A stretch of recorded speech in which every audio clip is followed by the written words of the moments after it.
The bitter Wyoming winter painted the Medicine Bow Valley in stark shades of white and steel, long shadows stretching across the blood-stained snow that surrounded the ravaged remains of the Anderson Ranch's cattle pen. Jackson Anderson stood, motionless at the edge of the destruction, his grandfather's custom Colt single-action army hanging heavy in his gloved hand as the morning sun cast an eerie glow across the scene. At 35, the marks of hardship were already etched deep. In his weathered face, the loss of his younger brother in a mining accident, his wife Sarah to fever 2 winters past, and now this. Before we jump back in, tell us where you're tuning in from, and if this story touches you, make sure you're subscribed because tomorrow I've saved something extra special for you.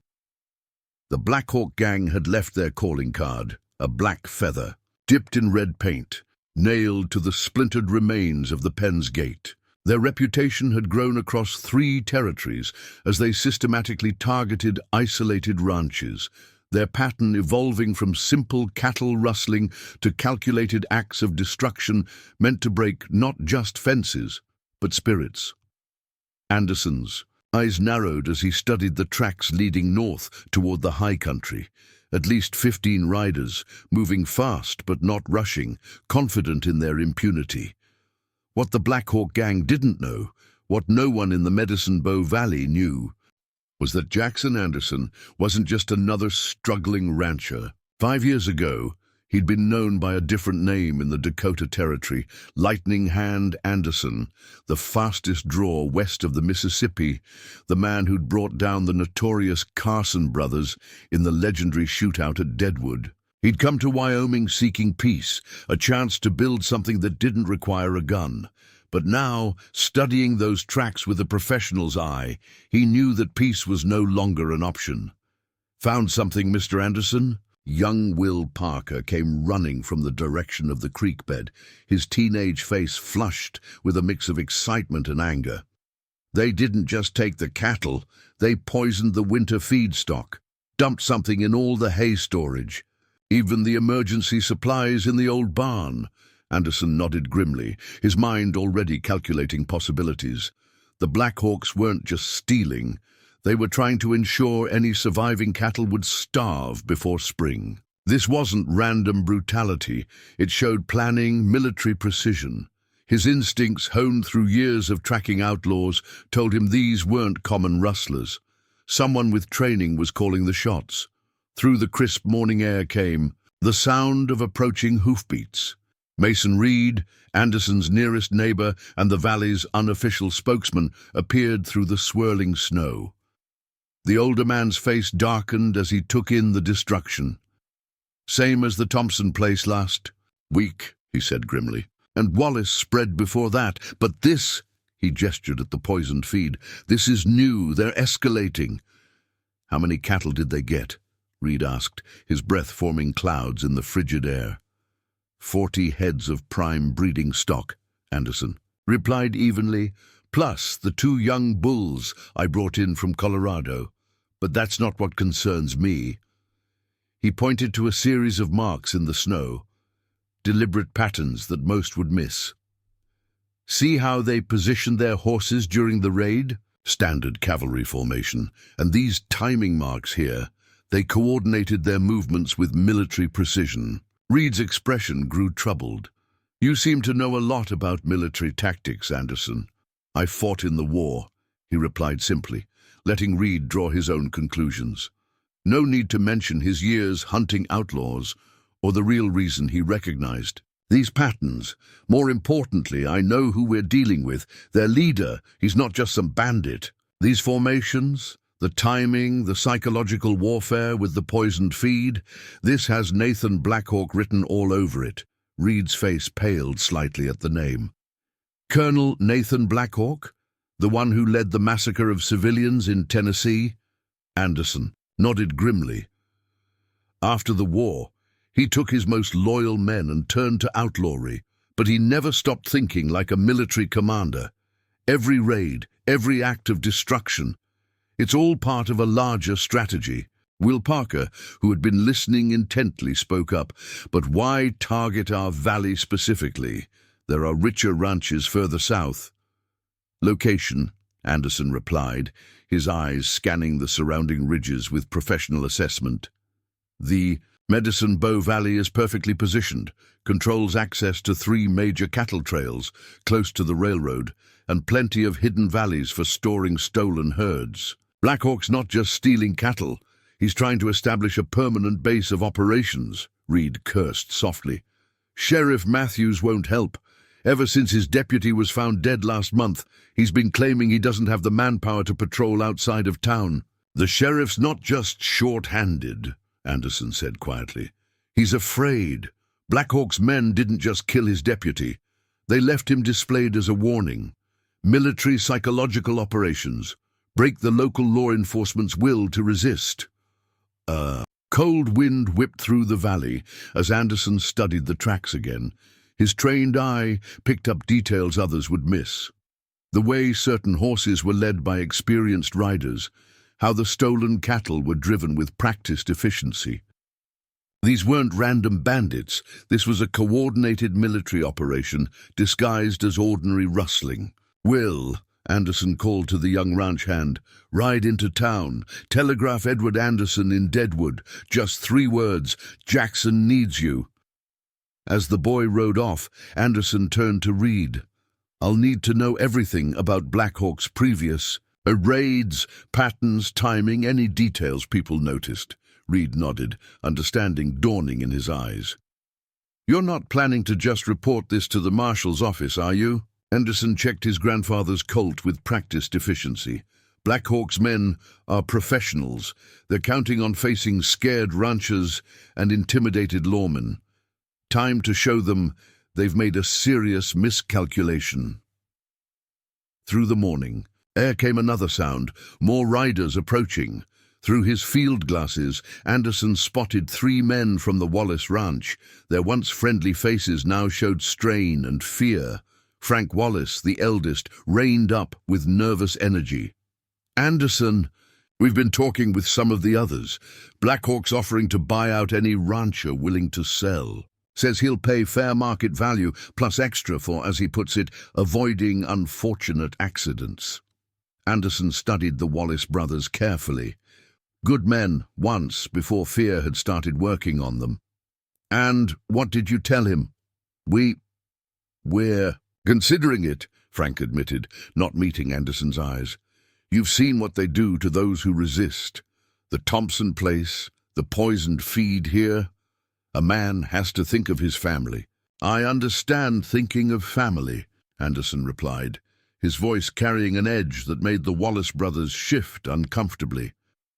"I also understand that if you sell to Black Hawk, you're not just betraying your neighbors, you're helping him establish a stranglehold on the entire valley."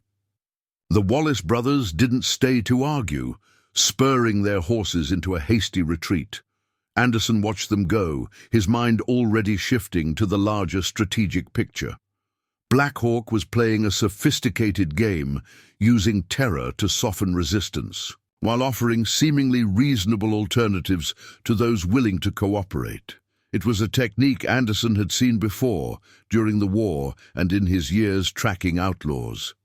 Break the strong ones, buy out the weak ones, until resistance becomes impossible. Reed watched the Wallace brothers disappear into the swirling snow. "They'll sell," he said grimly. "Others too, probably. Fear's a powerful motivator." "So is pride," Anderson replied, checking his spare ammunition.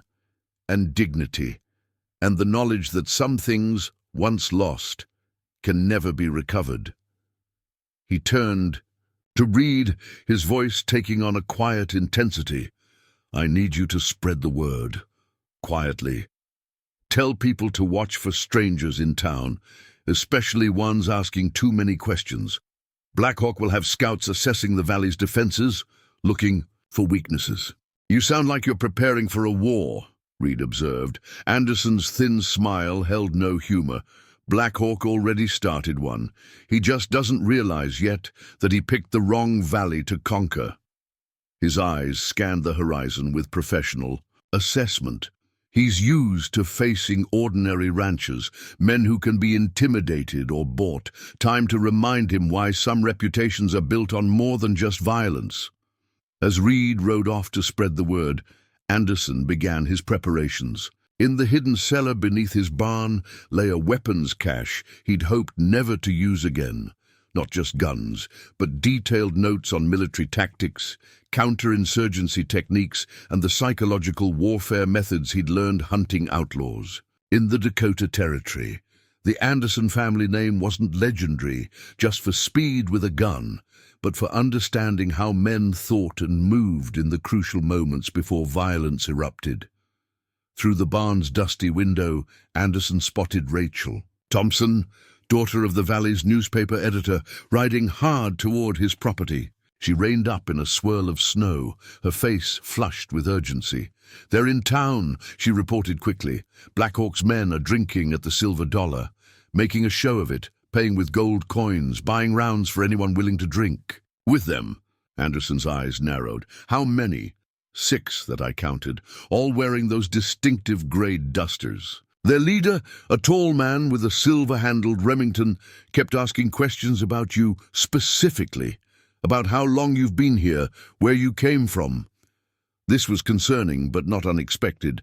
Anderson had known his reputation might eventually draw attention. "They're probing," he explained, "testing reactions, gathering intelligence, military reconnaissance disguised as casual conversation." Rachel nodded, her journalist's instincts adding another crucial detail. "There's more.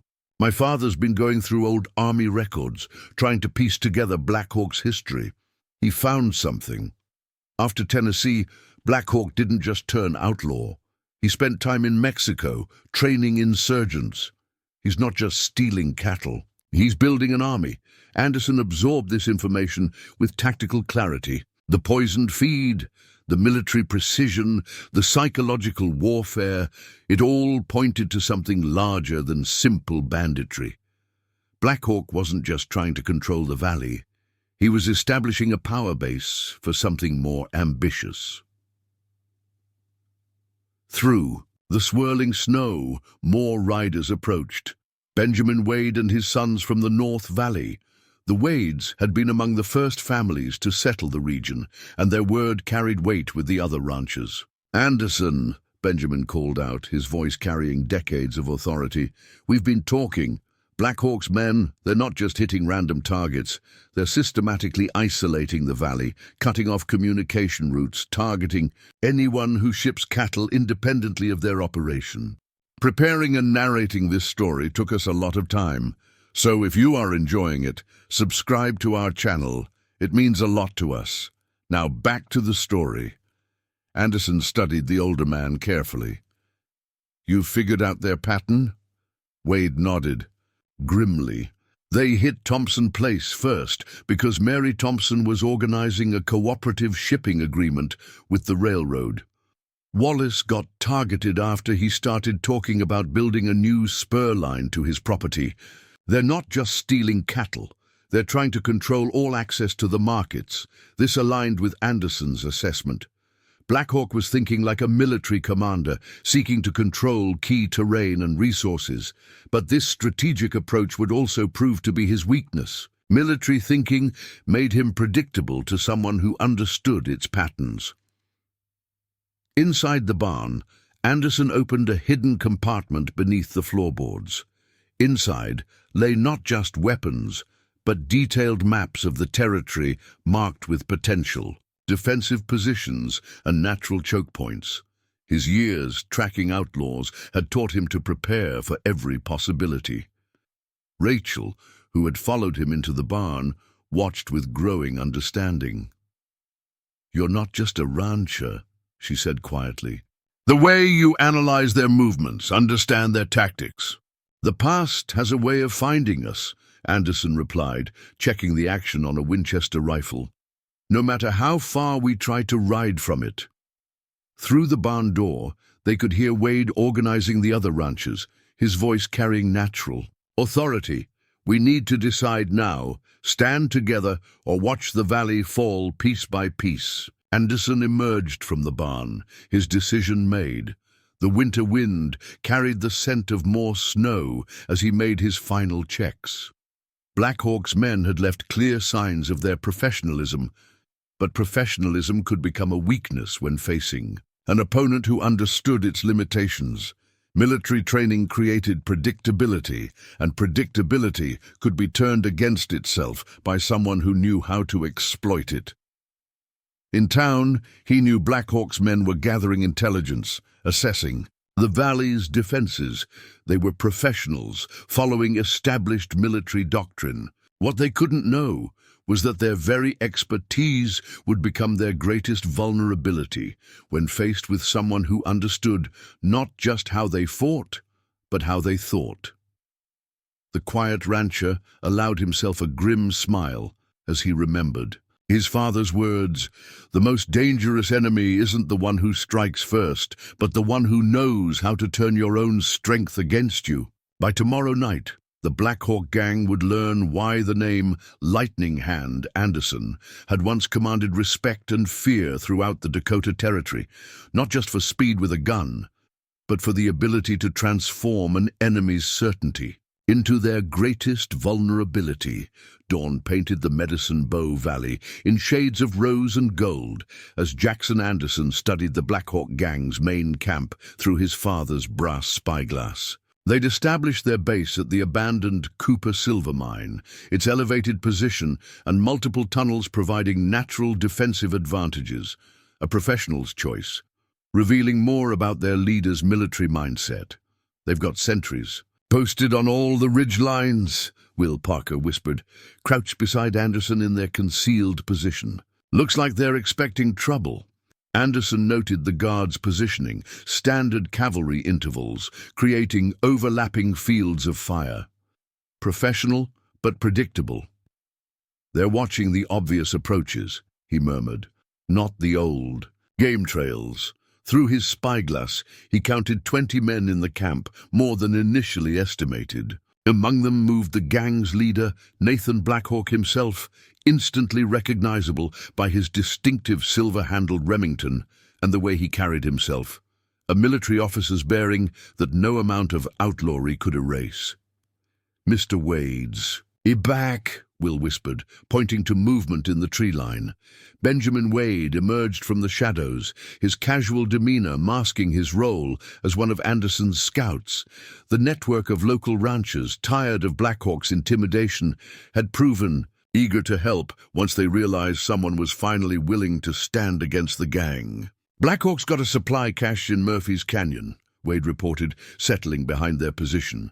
"They're holding stolen cattle there before moving them north to the railroad. But there's something else. They've got prisoners. The Sullivan boys from Eagle Creek." Anderson's jaw tightened. The Sullivans were barely 17, twins who helped their widowed mother run a small horse breeding operation. Their capture explained why Margaret Sullivan hadn't raised an alarm about her missing sons. She was being coerced into silence. A distinctive bird call echoed from the western ridge. Rachel Thompson's signal. Through the spyglass, Anderson spotted a dust cloud approaching from the direction of Deadwood, his brother Edward right on schedule. "Your brother really coming out of retirement for this?"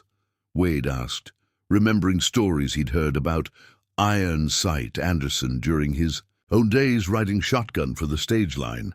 "My brother never believed in retirement," Anderson replied, already moving to intercept the approaching rider. "He just got tired of people assuming violence was his only skill." Edward Iron Sight.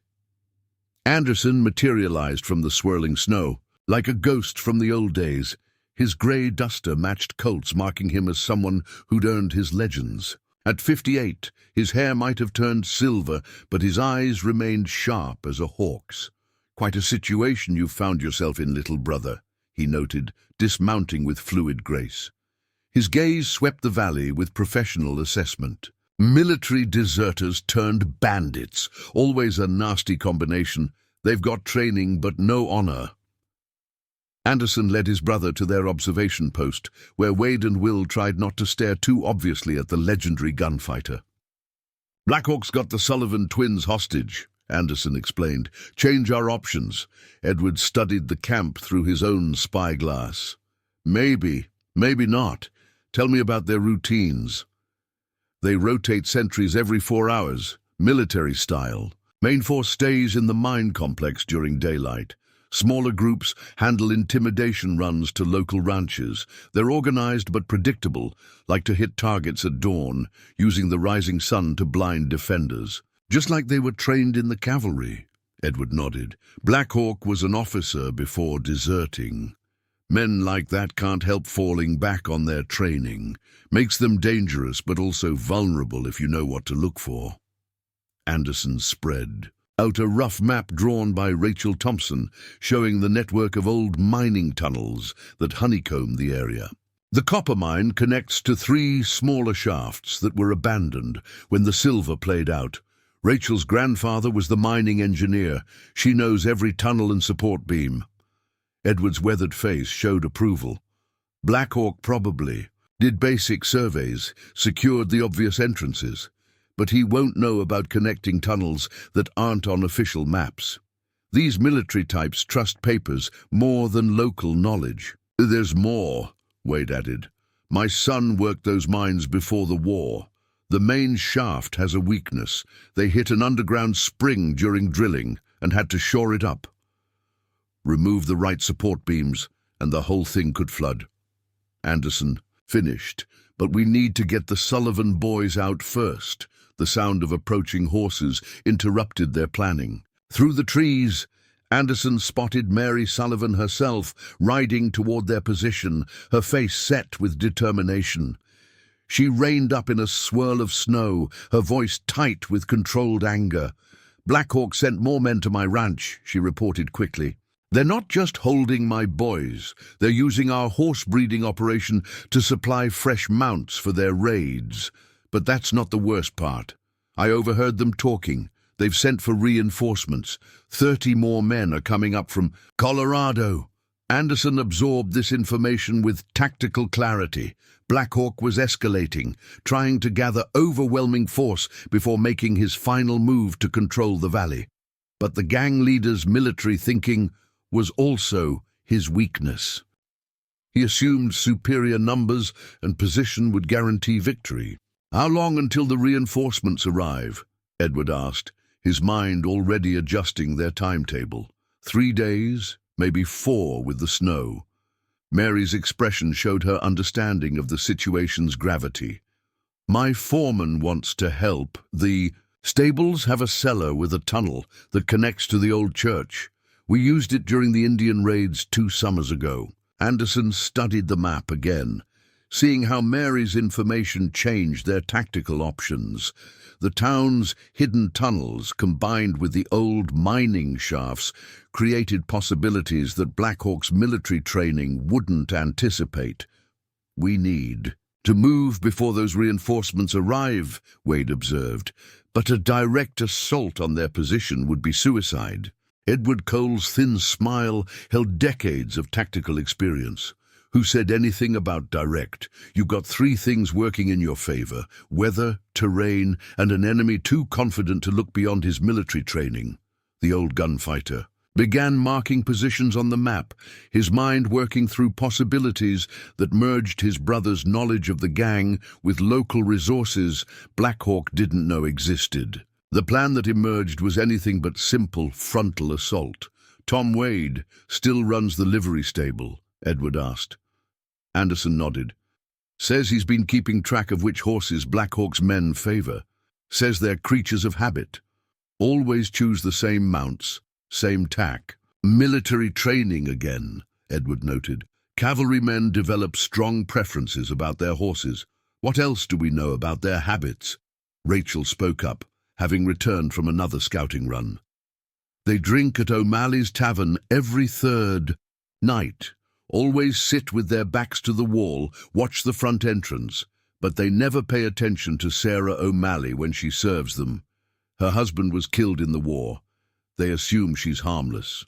"And the Sullivan boys?" Anderson asked. "We need to know exactly where they're being held." "Secondary shaft near the ore processing ruins," Wade reported. "Two guards rotating shifts. They're careful, but they focus their attention outward and don't really watch the old ventilation shafts." Anderson felt the familiar clarity of mind that came before decisive action. Blackhawk's men were well-trained and numerous, but they suffered from the overconfidence that military experience often bred in men who turned to outlawry. They assumed their superior numbers and tactical position made them invincible. What they didn't know was that every person they dismissed as harmless, the widowed tavern keeper, the aging stable master, the young newspaper journalist, had been quietly observing their patterns, gathering intelligence that would turn their strengths into fatal weaknesses. Edward checked his matched Colts with practiced efficiency. "First rule your father taught me: a man's training can be used against him. Military men expect military tactics. Show them something different, and they react poorly." Anderson finished the thought. "They're about to learn why some reputations are built on more than just violence. Their strategy would demonstrate why understanding an enemy's habits could be more devastating than any frontal assault." Sarah O'Malley moved silently through her tavern, serving drinks to Blackhawk's men. With practiced indifference, her dull grey dress and timid demeanor were carefully calculated, making her invisible to the outlaws who'd taken over her establishment. None of them noticed how her seemingly random movements allowed her to catch fragments of their conversations, or how her trembling hands never quite matched her sharp, observant eyes. "Problem with the North Tunnel," one of Blackhawk's lieutenants reported quietly. "Support beams showing stress.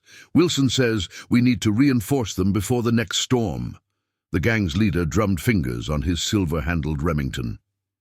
"Shift. Some men from the Sullivan Watch. Can't risk losing our main arsenal to a cave-in." The moment she entered the kitchen, Sarah's demeanor transformed. Rachel Thompson waited by the back door, notebook ready. "They're moving men from the hostages to deal with tunnel repairs," Sarah whispered, "and Blackhawk's keeping his main weapons cache in the north shaft." Through the window, they spotted Anderson's signal, a seemingly innocent rancher leading a horse to water. The operation's first phase was ready to begin. In the livery stable, Edward Anderson worked with practiced efficiency, making subtle adjustments to the saddles favored by Blackhawk's men. Not enough to be noticed during mounting, but the slight changes to stirrup length and girth tension would affect both horse and rider performance in crucial moments. "Feed's been doctored like you asked," Tom Wade reported, entering the stable. "Not enough to sicken the horses, just make them restless. Mixed it with the herbs Mary provided." Old Gunfighter nodded approval. During his years hunting outlaws, he'd learned that the smallest details often proved decisive. A horse responding a fraction slower than expected, a saddle shifting at the wrong moment. Such tiny disadvantages could multiply catastrophically. In combat, at the copper mine, Blackhawk's sentries maintained their professional vigilance, carefully watching the obvious approaches. None of them noticed the small group of local teenagers moving through the dense pine forest, placing Mary Sullivan's special packages at precise intervals. The children of farmers and ranchers knew every game trail and hidden hollow paths that Blackhawk's military-trained men dismissed as tactically insignificant. "Charges are set," Will Parker reported through the old mine's ventilation shaft, his voice barely a whisper. Margaret Sullivan had insisted on participating in the operation to free her sons. Her knowledge of explosives, learned from her late husband's mining work, proved invaluable in preparing the distraction devices. Anderson, concealed in the dense undergrowth, watched Blackhawk's men through his spyglass. The disciplined routine remained unbroken, but subtle signs of strain were appearing. The tunnel repairs forced them to adjust their carefully planned patrol schedules. Military training made them adapt by the book, predictably. Through the swirling snow, a lone horseman approached the mine complex. Even at a distance, his expensive clothes and confident posture marked him as someone of importance. Judge Harrison Phillips, Rachel identified him from their concealed position. He's been helping Black Hawk acquire properties through legal means. My father's been gathering evidence of their corruption for months. Anderson studied the judge's interaction with Black Hawk through his spyglass. The two men spoke briefly, their body language suggesting disagreement. The judge gestured emphatically toward the town, while Black Hawk's posture grew increasingly rigid. "Your father's newspaper articles are making the judge nervous," Anderson observed. "He's trying to convince Black Hawk to be more subtle." The gang leader's response was anything but subtle. He dispatched 8 riders toward town. Their purposeful movement suggesting violence rather than intimidation was now the priority.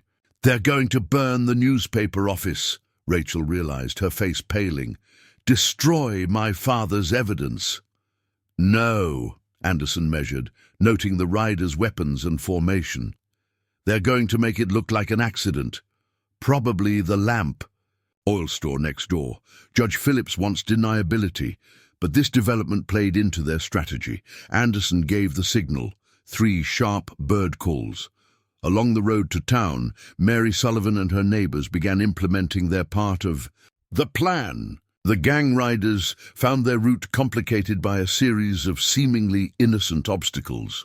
A broken-down wagon blocking the narrow pass, a small herd of sheep being moved between pastures, local women struggling with dropped purchases in the deep snow.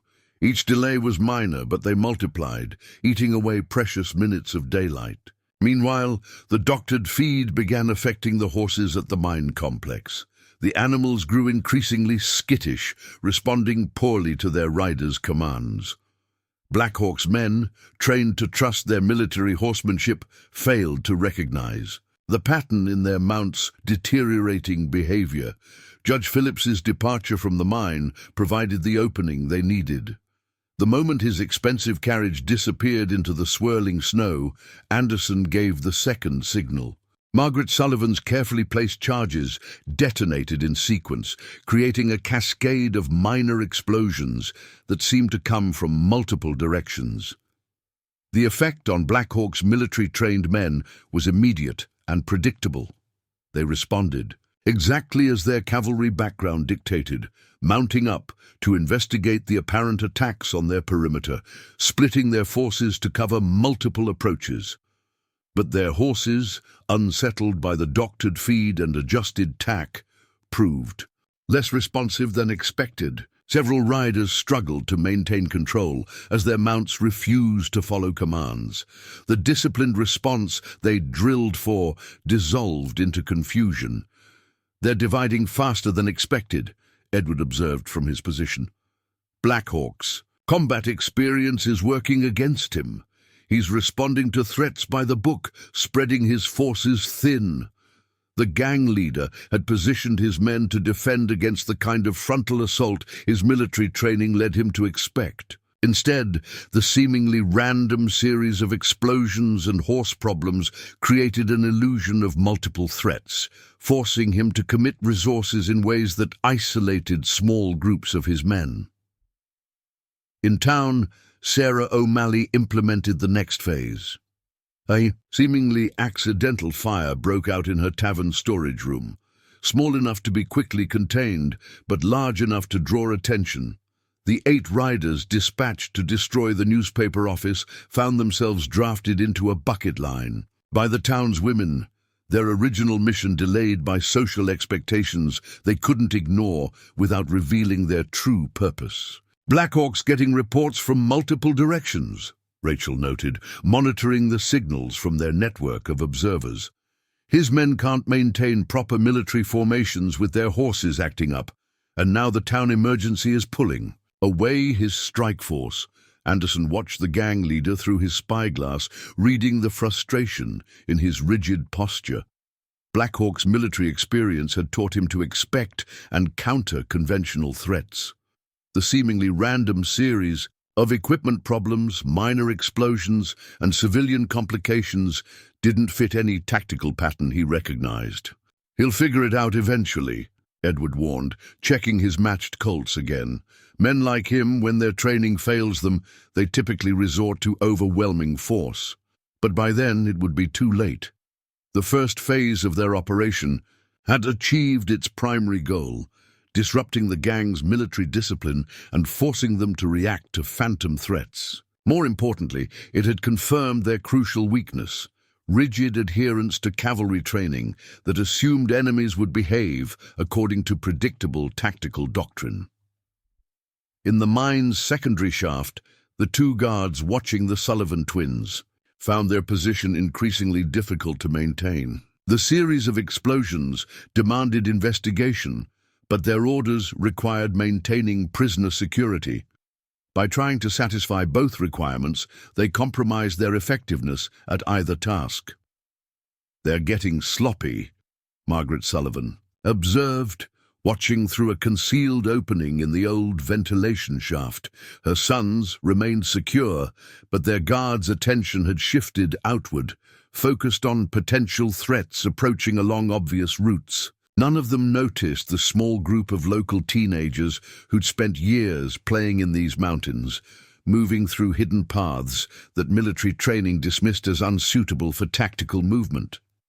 Through his spyglass, Anderson spotted something unexpected: a private coach approaching from the direction of Cheyenne, moving fast despite the deteriorating weather. Rachel crept closer to their observation post, her expression tense. "That's Victoria Phillips, the judge's wife," she whispered. "She never comes to town unless it's important." The coach's arrival complicated their timeline.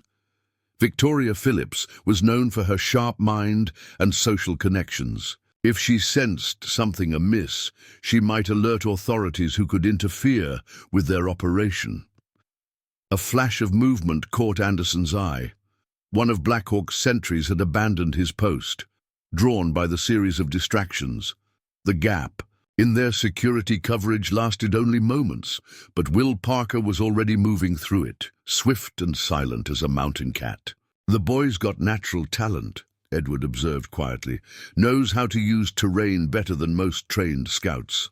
Will's mission was crucial, placing Rachel's carefully forged documents where Victoria Phillips would find them. The papers suggested her husband's involvement with Blackhawk went deeper than property manipulation, extending to darker crimes that would destroy his reputation in Cheyenne's social circles. "Mrs. Phillips is already suspicious," Rachel explained. "She's been asking questions about her husband's sudden wealth. These papers will confirm her fears. And a woman like that, when she believes she's been betrayed." Anderson let the thought hang unfinished. The strategy was delicate. Victoria Phillips's influence could either help or destroy their plans, depending on how she reacted to the evidence of her husband's corruption. Sarah O'Malley, watching from her position near the mine entrance, signaled another development. 3 of Blackhawk's men had discovered one of their doctored ammunition caches, cartridges carefully modified by Edward to misfire under specific conditions.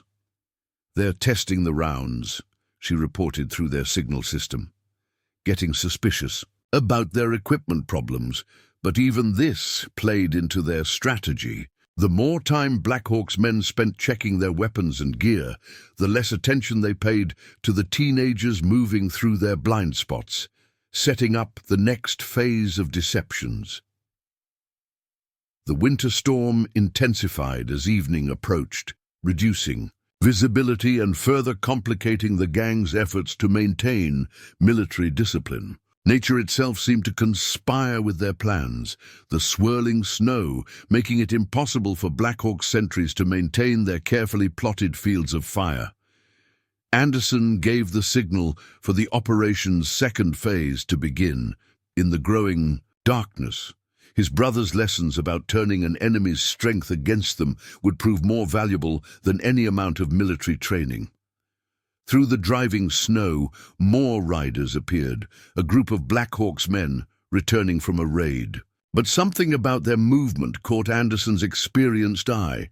"They're riding too straight," he murmured to Edward. "Military posture Even in this weather, these aren't his regular bandits. Edward studied the newcomers through his spyglass. Cavalry scouts, he confirmed grimly. Probably deserters from Fort Laramie, Black Hawk's expanding his operation, bringing in men with specialized training. This development required immediate adjustment to their strategy. Military scouts would be harder to deceive than common outlaws, but their very expertise could be turned against them. Their training would make them look for specific types of threats, blind to unconventional dangers. Rachel returned from another reconnaissance circuit, her face flushed with excitement. "The Sullivan boys got the file," she whispered. "They're working on their ropes, and I overheard something. Black Hawk's men talking about a big shipment coming in tomorrow night. Military-grade weapons from a corrupt quartermaster at Fort Laramie." Anderson absorbed this information with tactical precision. Weapons shipments meant Black Hawk was preparing for something bigger than controlling the valley. But it also meant his men would be distracted, focused on security arrangements that their military training told them were important. In town, Victoria Phillips's arrival had already sparked changes. The judge's wife moved through society like a general on a battlefield, each social interaction calculated for maximum effect. Within hours of finding Rachel's forged documents, she had organized a dinner party, inviting every prominent citizen who might have knowledge of her husband's dealings with Black Hawk. "She's turned her parlor into an interrogation room," Sarah O'Malley reported after serving at the gathering. "Every seemingly innocent question designed to trap people into revealing what they know. 3 businessmen have already implicated themselves, trying to avoid her suspicions. This social pressure created new opportunities. Black Hawk's men, already struggling with equipment problems and mysterious explosions, now found themselves dealing with nervous allies. Local merchants, fearing exposure of their collaboration, began withdrawing support. The gang's carefully constructed network of civilian cooperation started unraveling. Edward spotted increased activity around the mine's main entrance. "They're strengthening their defenses," he noted, "but they're doing it by the book. Standard cavalry fortification. Patterns predictable." Anderson noticed something else. The way Black Hawk's new scouts positioned themselves, establishing observation posts that revealed their military training. "They're watching for conventional threats," he explained. "Cavalry raids, frontal assaults. Not teenagers using game trails or women carrying coded messages in laundry baskets." Inside the mine, the Sullivan twins had nearly worked through their ropes. Years of breaking horses had given them strong hands and patience. Their guards, distracted by the continuing series of mysterious explosions and equipment failures, failed to notice the slight sounds of filing. Margaret Sullivan, watching through the ventilation shaft, signaled another significant development. "More riders coming in from the north," she reported, "but they're moving wrong. Too careful, too deliberate." Anderson studied the newcomers through his spyglass. Their civilian clothes couldn't hide their military bearing. "More deserters," he confirmed, "but these are different. See how they check sightlines, assess cover? These are specialists, men trained for urban combat." This posed new challenges. Urban combat veterans would be more alert to unconventional threats, harder to deceive with simple distractions. But their very expertise made them predictable in other ways. They would look for specific types of dangers, blind to threats that didn't fit their combat experience. Through the storm's growing fury, Anderson caught glimpses of movement along the ridgelines, local teenagers positioning Rachel's special packages. Each contained a mixture of sound and fury, modified mining charges designed to create maximum confusion with minimum damage. The next phase would transform the entire valley into a battlefield where perception became more important than reality. Edward checked his match Colts with practiced efficiency. "Time to implement the next stage," he said quietly. "You remember what Father used to say about fighting men with too much training?" Anderson nodded, his mind already calculating the cascade of events they were about to trigger. The more they know, the less they see. They'll look for what they've been trained to expect, blind to everything else. The winter wind carried the promise of more snow as the Anderson brothers prepared to demonstrate why some reputations were built on understanding rather than force, and why the most dangerous enemy wasn't the one who matched your strength, but the one who could turn your own certainty into vulnerability. Victoria Phillips's dinner party had evolved into something unprecedented. A social gathering where seemingly innocent conversation masked a sophisticated intelligence operation. The judge's wife, her anger at betrayal transformed into cold calculation, orchestrated discussions that forced Black Hawk's civilian allies to reveal themselves. 3 more merchants admitted to laundering money through the bank, Rachel reported. After observing the gathering, Victoria's got them competing to turn evidence first, each trying to save themselves by betraying the others. Anderson spotted movement near the mine's arsenal, Black Hawk's urban combat specialists implementing new security measures. Their expertise showed in every detail, every position carefully chosen according to their training. But this very professionalism would prove their undoing.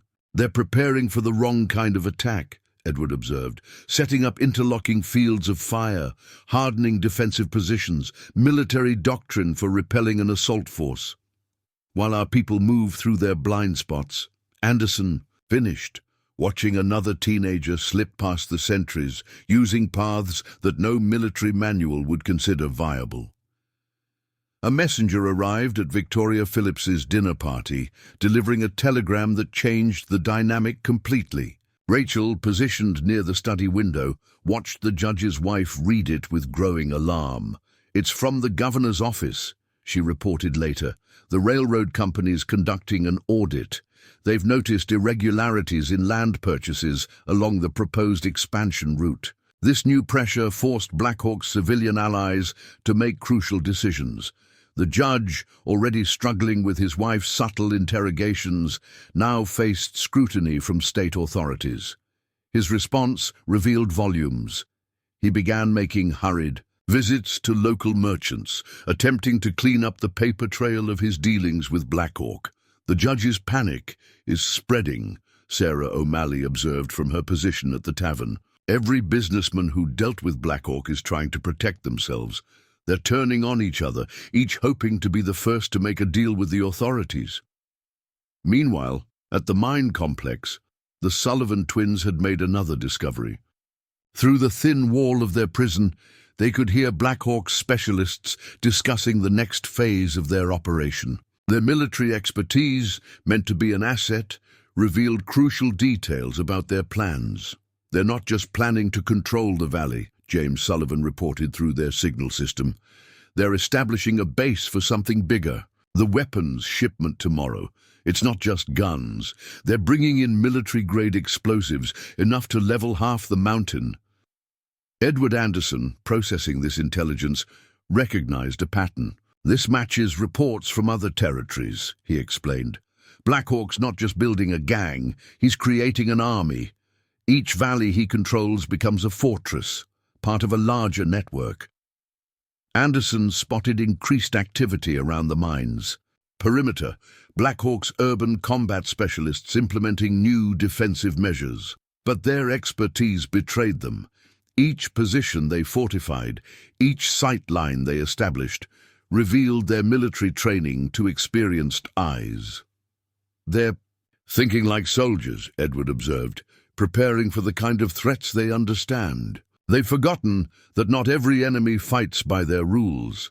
Through the storm's intensifying fury, Anderson's network continued their preparations.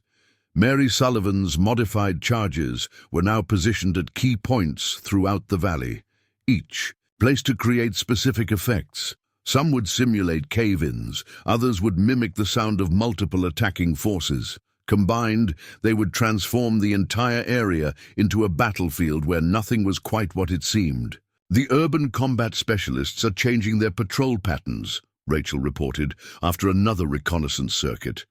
They've noticed something's wrong with their ammunition, but they can't identify the problem. It's making them paranoid. They're starting to suspect their own equipment. This psychological pressure began affecting the gang's military discipline. Men trained to trust their weapons and tactics now found themselves questioning both. The very precision of their training made them vulnerable to uncertainty. Victoria Phillips's dinner party produced another crucial development. Among the nervous merchants attending was Henry Whitman, the Territorial Bank's chief clerk. Under the judge's wife's careful social pressure, he revealed that Black Hawk's operation extended far beyond cattle rustling. "They're using the stolen cattle as cover," Rachel explained, after decoding Whitman's carefully worded admissions. "The real operation involves moving military supplies through seemingly legitimate businesses. Every ranch they control becomes a way station for weapons and ammunition." Anderson and Edward exchanged knowing looks. This explained Black Hawk's systematic approach. He wasn't just stealing cattle, he was establishing an infrastructure for something far more ambitious. But this very sophistication would prove his undoing. "His men are too well trained," Edward noted, watching another military patrol move through their precise patterns. "They can't help following their doctrine, even when it blinds them to the real threats." The next phase would demonstrate why the Anderson family's reputation had been built on more than just speed with a gun. They had created something unprecedented, a strategy that would turn military expertise, social power, and criminal enterprise against themselves, each element accelerating the destruction of the others. By dawn, Black Hawk would learn that the most dangerous enemy wasn't the one who fought according to military doctrine, but the one who could transform that very doctrine into a weapon against its practitioners. The discovery of an unexpected telegraph message changed everything. Rachel Wheeler intercepted it at the town's telegraph office, a coded transmission that revealed Black Hawk's true objective in the Medicine Bow Valley. The gang leader wasn't just building a criminal empire, he was establishing a base for something far more ambitious. "It's an order for military-grade explosives," Rachel translated, her fingers tracing the coded symbols. "Enough to demolish every bridge and mountain pass within 50 miles. Signed by someone calling themselves the Colonel." Anderson studied the decoded message, his tactical mind assembling new patterns. "The Colonel, that's General Marcus Clayton," he said grimly. "Discharged from the army for selling weapons to border raiders. Disappeared into Mexico with a fortune in stolen military supplies." Through the driving snow, fresh activity at the mine complex caught his attention. Black Hawk's men were implementing new security measures, their movements suggesting preparations for receiving a significant shipment. "They're clearing the lower tunnel," Mary Sullivan reported, emerging from her observation post near the ventilation shaft. "Moving the stolen cattle north ahead of schedule. Something spooked them." The reason became clear as a Native American scout named Running Fox materialized from the storm. The man had once saved Edward Anderson's life during the Apache campaigns and now served as their eyes along the northern smuggling routes. "Army patrols moving south from Fort Laramie," Running Fox reported in his precise English, "looking for stolen military supplies. Clayton's using Black Hawk's operation to stockpile weapons for a private army," Edward deduced, his weathered face showing grim understanding. This revelation transformed their understanding of the situation. Black Hawk wasn't just another outlaw, he was Clayton's advance man, using cattle rustling and protection rackets to mask a military conspiracy. In town, Victoria Phillips's dinner party produced another crucial piece of intelligence. Her husband's private ledger, discovered by one of Sarah O'Malley's kitchen workers, contained coded references to weapons shipments disguised as mining equipment. "The Territorial Bank's been laundering funds for Clayton's organization," Rachel reported, examining the documents. "They're using legitimate mining claims to cover the movement of military hardware." Anderson caught movement near the mine entrance. Ndai, new riders arriving despite the storm. These men moved differently from Black Hawk's usual soldiers, displaying a level of tactical awareness that spoke of extensive frontier combat experience. Apache Wars veterans. Edward identified them through his spyglass.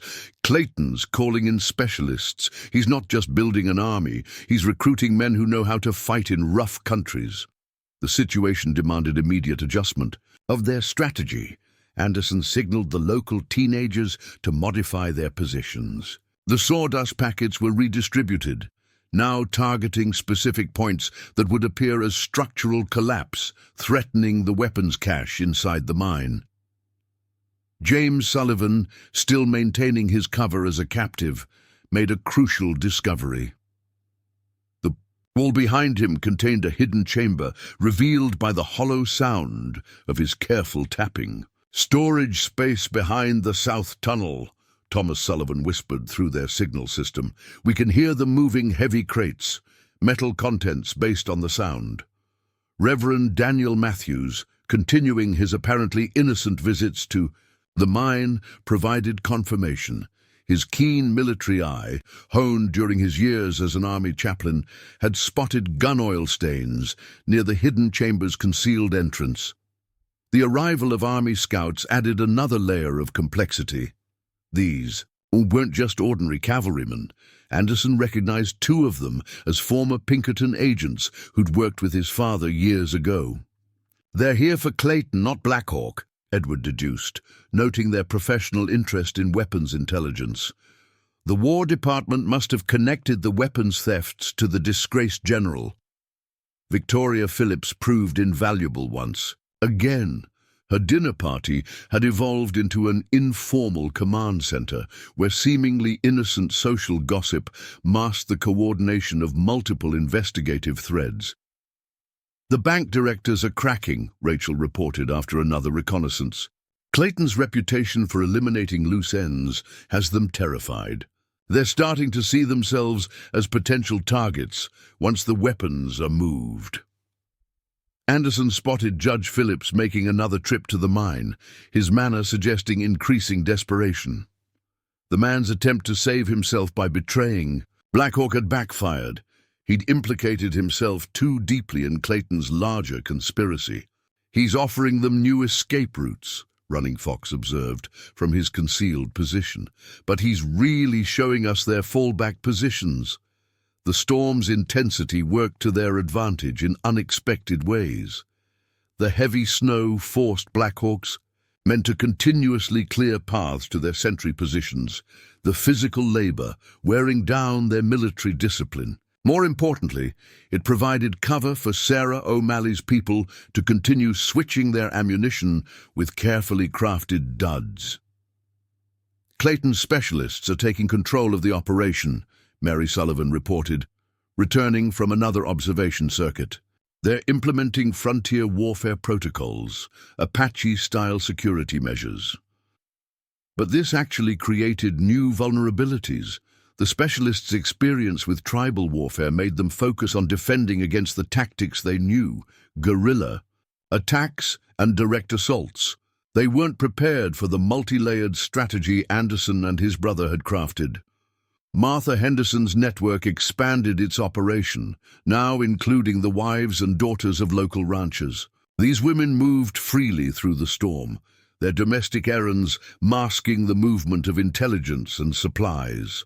They carried baskets of fresh bread to homebound neighbors, each delivery containing coded updates on enemy positions. Inside the mine, the Sullivan twins made another discovery. The hidden chamber contained more than weapons. They found maps showing Clayton's ultimate objective. The former general wasn't just building a private army, he was planning to establish a permanent base of operations in the territory. The geological surveys are falsified, James Sullivan transmitted through their signal system. They're going to use the mine's alleged collapse to cover the construction of an underground fortress. This information changed the operational dynamics again. Clayton's involvement elevated their local struggle into something with territorial implications. If his plan succeeded, the Medicine Bow Valley would become a staging ground for military raids across the frontier. Anderson caught his brother's signal. 5 quick flashes now. The old gunfighter had finished positioning their own surprises in the tunnel system. Each cache of sawdust and brick dust was placed to trigger specific responses, turning the enemy's military expertise into a weapon against them. Through the swirling snow, more riders approached from the north. But these weren't Clayton's men. Running Fox identified them as Army scouts moving ahead of the main patrol from Fort Laramie. Among the military supplies, the Sullivan boys discovered something even more alarming: detailed profiles of prominent territorial officials, including their families' daily routines and vulnerabilities. These aren't just intelligence files, Anderson realized, studying the decoded information. They're targeting packages. Clayton's planning a coordinated strike. Once his weapons are in place, he'll eliminate the territory's entire leadership structure in a single night. Running Fox detected another significant development. The Apache War veterans weren't just providing security. They were training Black Hawk's men in advanced frontier warfare techniques. The mine complex was being transformed into a combat school. They're learning shadow walking, Running Fox reported, his tone carrying professional concern. Night fighting, methods my people developed, skills that make men dangerous in ways guns cannot match. This new threat required immediate adaptation. Anderson signaled the local teenagers to adjust their movements, implementing counter-techniques that Running Fox had taught him years ago. Each young scout now moved, using methods specifically designed to counter Apache warfare tactics. Meanwhile, Rachel Thompson made a crucial discovery through her social network. The territorial bank's involvement went beyond money laundering. They were actively recruiting disgruntled Army veterans, offering them shares in Clayton's planned empire. "It's a shadow army," Rachel explained during a private moment at Victoria's dinner party. "Every discharged soldier, every bitter veteran with combat experience, they're building a force of men who feel betrayed by the government they once served." The arrival of Army scouts added another layer of complexity. Through his spyglass, Anderson recognized their leader, Lieutenant Thomas Hawkins, whose sister had been among the civilians Clayton had abandoned during a Comanche raid. The young officer's presence wasn't just professional, it was personal. Mary Sullivan, observing from her hidden position, caught snippets of conversation between Clayton's new specialists. Their training included more than combat techniques. They were learning to move through civilized society undetected, blending into town life while maintaining their deadly capabilities. "They're creating sleeper agents," Edward assessed grimly. "Men who can live among regular folks seem perfectly normal until Clayton gives the signal." The quiet rancher and the legendary gunfighter exchanged knowing looks. They'd uncovered something far more dangerous than a simple criminal enterprise. This was an organized attempt to subvert and replace the entire power structure of the frontier. Lieutenant Hawkins's advanced scouts triggered an unexpected chain of events. Their presence forced Clayton's veterans to implement emergency protocols, revealing aspects of their operation that would have otherwise remained hidden. Behind the mine's tool shed, they uncovered a concealed telegraph station, its sophisticated encryption equipment suggesting connections far beyond the territory. British-made Wheatstone devices. Rachel identified the equipment. Military grade, not available to civilians. Someone's been coordinating with foreign interests. Anderson studied the coded messages they'd intercepted. The patterns suggested something more organized than mere weapons smuggling. Clayton wasn't just building a private army, he was establishing a network that extended across international borders. "They're corresponding with former Confederate officers in Mexico," Edward noted, his weathered fingers tracing the decoded text. "Planning coordinated operations along the entire frontier." Running Fox brought more disturbing news. His reconnaissance had discovered supply caches hidden throughout the territory, each positioned to support rapid military movement. Cache markers use Confederate cavalry signs, the scout reported, modified to include Mexican military symbols. They're building a coalition. Sarah O'Malley, monitoring the mine's hidden chamber through carefully drilled observation holes, noted increased activity among Clayton's specialists. They were conducting training sessions, using maps of government installations, teaching Black Hawk's men infiltration techniques developed during the war. "These aren't just combat drills," she whispered through their signal system. "They're preparing for specific targets: territorial capitals, federal arsenals, railroad junctions." The situation gained another dimension when Victoria Phillips made a crucial discovery during her dinner party. Among her husband's papers, she found correspondence with European arms merchants, arranging shipments through seemingly legitimate mining companies. "The banking network extends to London and Paris," Rachel confirmed, examining the documents. "They're using international mining investments to mask weapons purchases." Anderson caught movement at the mine entrance, a group of Clayton's men preparing for a night operation. Their equipment wasn't standard military issue. Through his spyglass, he identified specialized climbing gear and underwater breathing apparatus. "Of foreign manufacture, British Royal Engineers design," Lieutenant Hawkins confirmed when consulted. "Same equipment used for covert harbor operations. They're planning something involving water access." The pieces began forming a larger pattern: the mine's location, the underwater gear, the international connections. Clayton wasn't just planning territorial conquest, he was establishing infrastructure for a sustained campaign that would affect national security. Martha Henderson's network of observers reported new developments in town.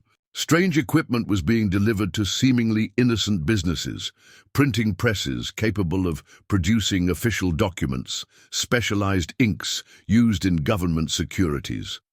"They're setting up to forge territorial bonds and land grants," Rachel explained, "creating paper trails to legitimize their eventual takeover."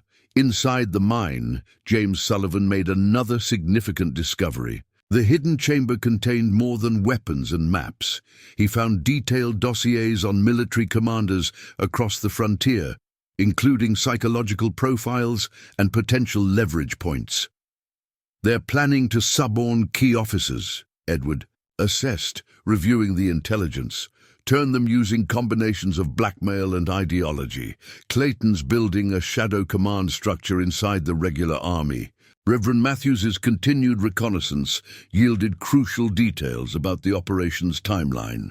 During his pastoral visits, he noted supply requisitions and personnel rotations that suggested Clayton planned to initiate his campaign within weeks. "They're synchronizing with events in Mexico," Running Fox added, "connecting multiple intelligence threads, waiting for political instability that will divide federal military response." The approaching storm front brought new tactical considerations.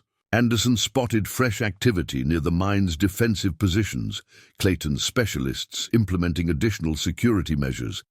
But their military precision betrayed them, creating patterns that experienced eyes could read like a book. "They're preparing for conventional threats," Edward observed, "but they've forgotten what their father always said about relying too much on training." Anderson nodded, remembering the old lesson. "The more you know about how things should be done, the harder it becomes to imagine how they could be done differently." The quiet rancher and the legendary gunfighter had uncovered a conspiracy that transformed every aspect of frontier life into potential military infrastructure. Clayton wasn't just building an army, he was creating an invisible empire that could operate in plain sight.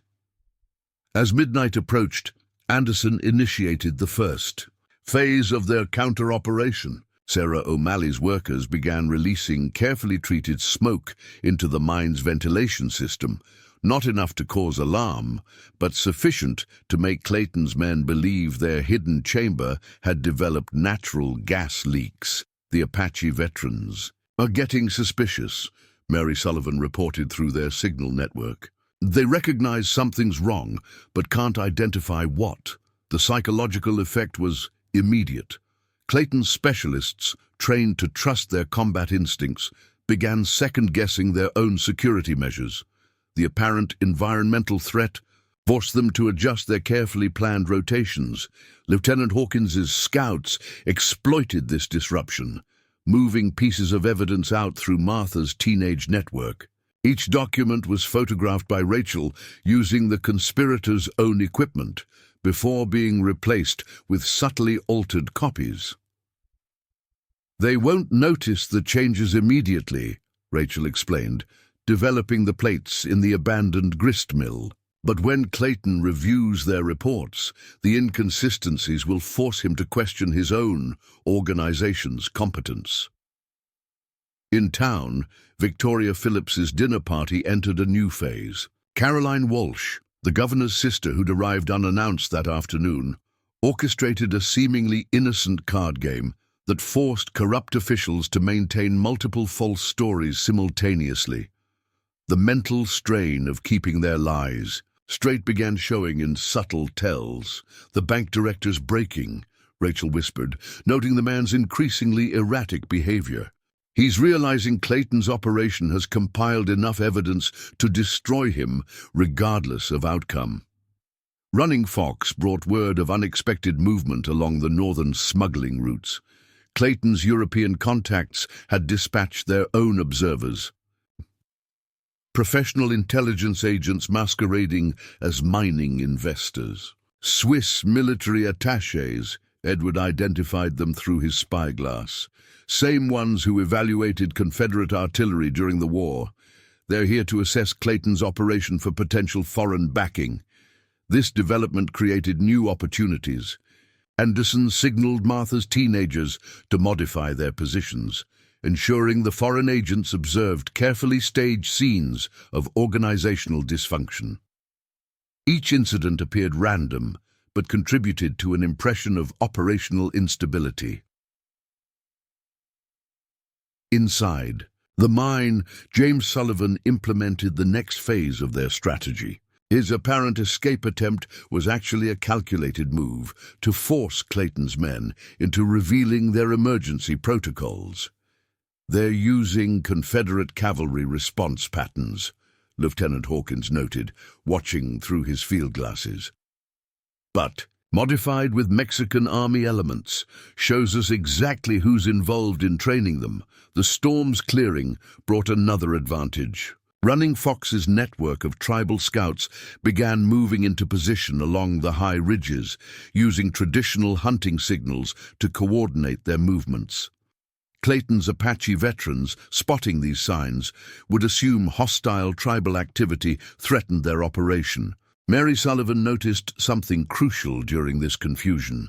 The specialists' reactions revealed a complex system of authority, multiple chains of command that suggested Clayton's organization wasn't as unified as it appeared.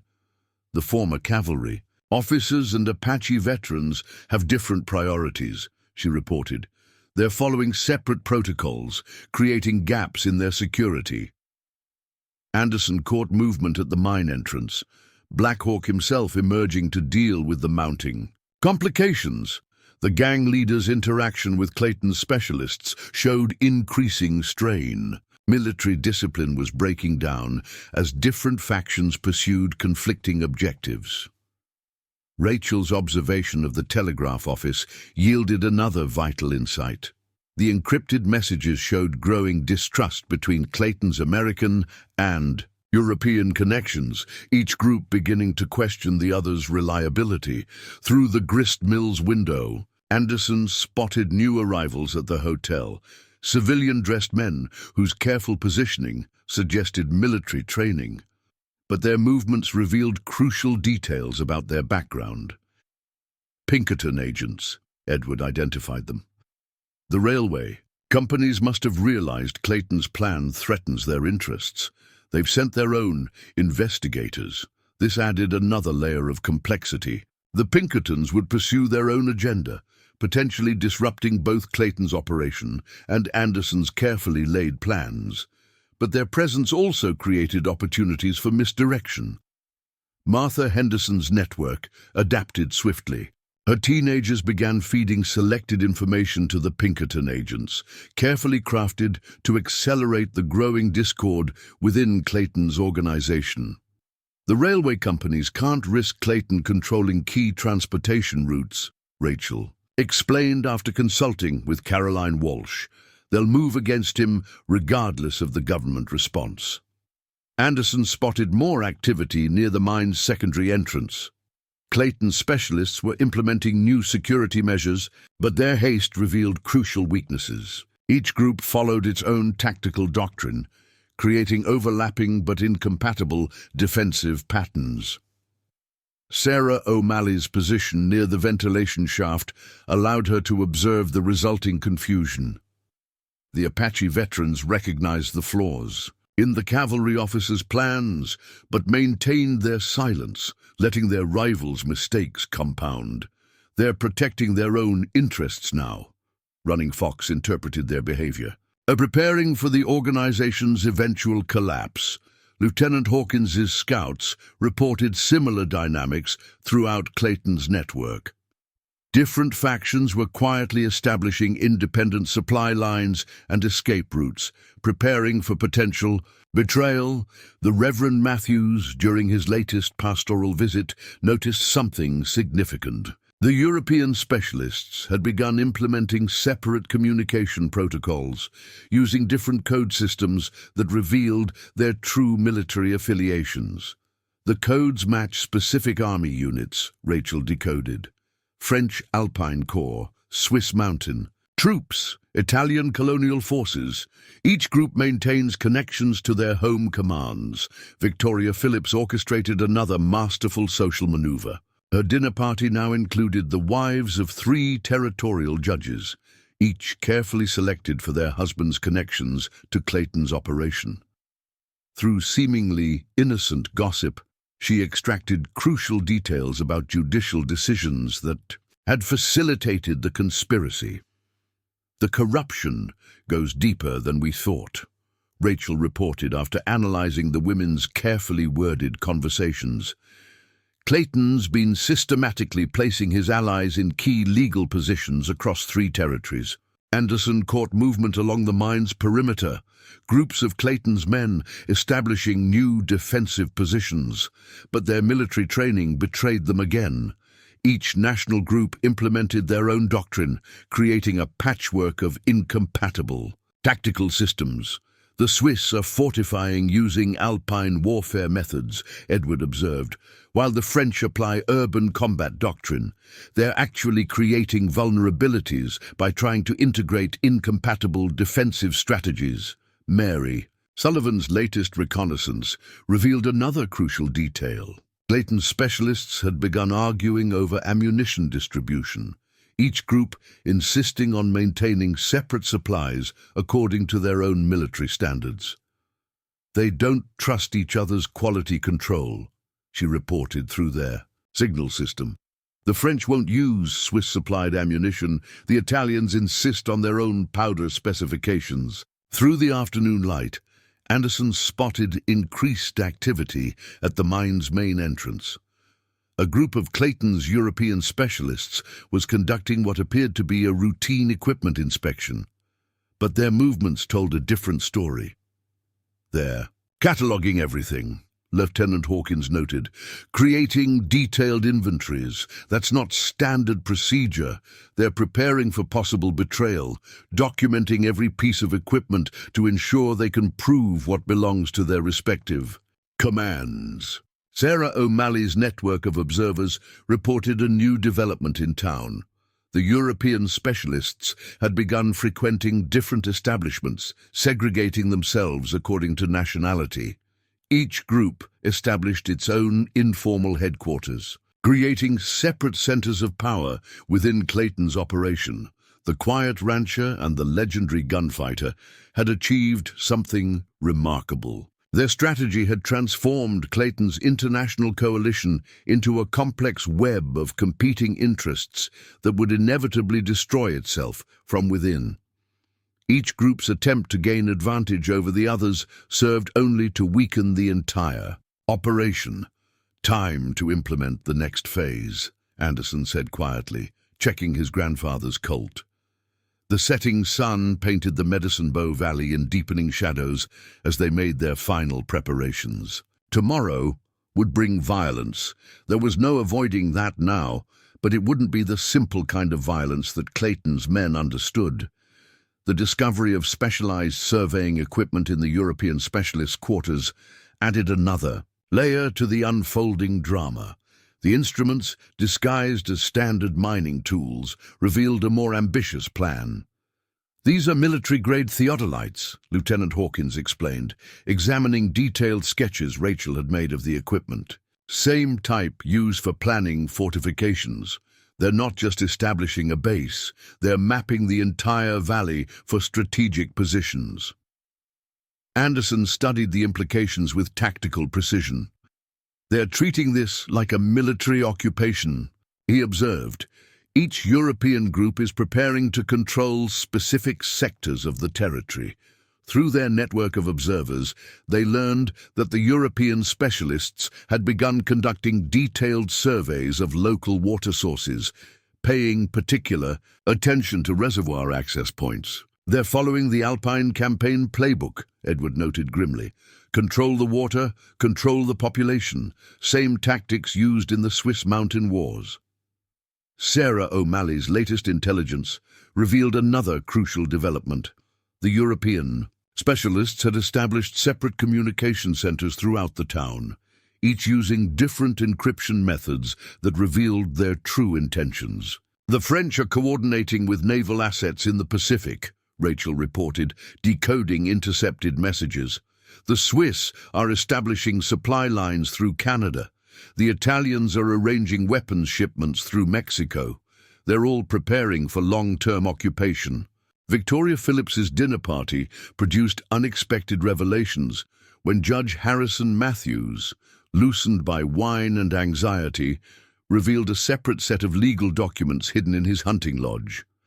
"Clayton doesn't just have one operation, Caroline," Walsh realized, examining the papers. "He's running multiple parallel organizations, each unaware of the others. They're all competing for the same resources. In the mine's lower levels, Mary Sullivan noticed the European specialists implementing their own subtle sabotage. They were deliberately miscommunicating signals, creating confusion that only they understood.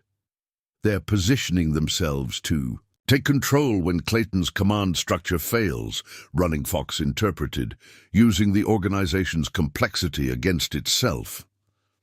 The Pinkerton agents added another layer to the growing chaos. Their presence forced Clayton's specialists to maintain multiple covers simultaneously, straining their ability to coordinate effectively.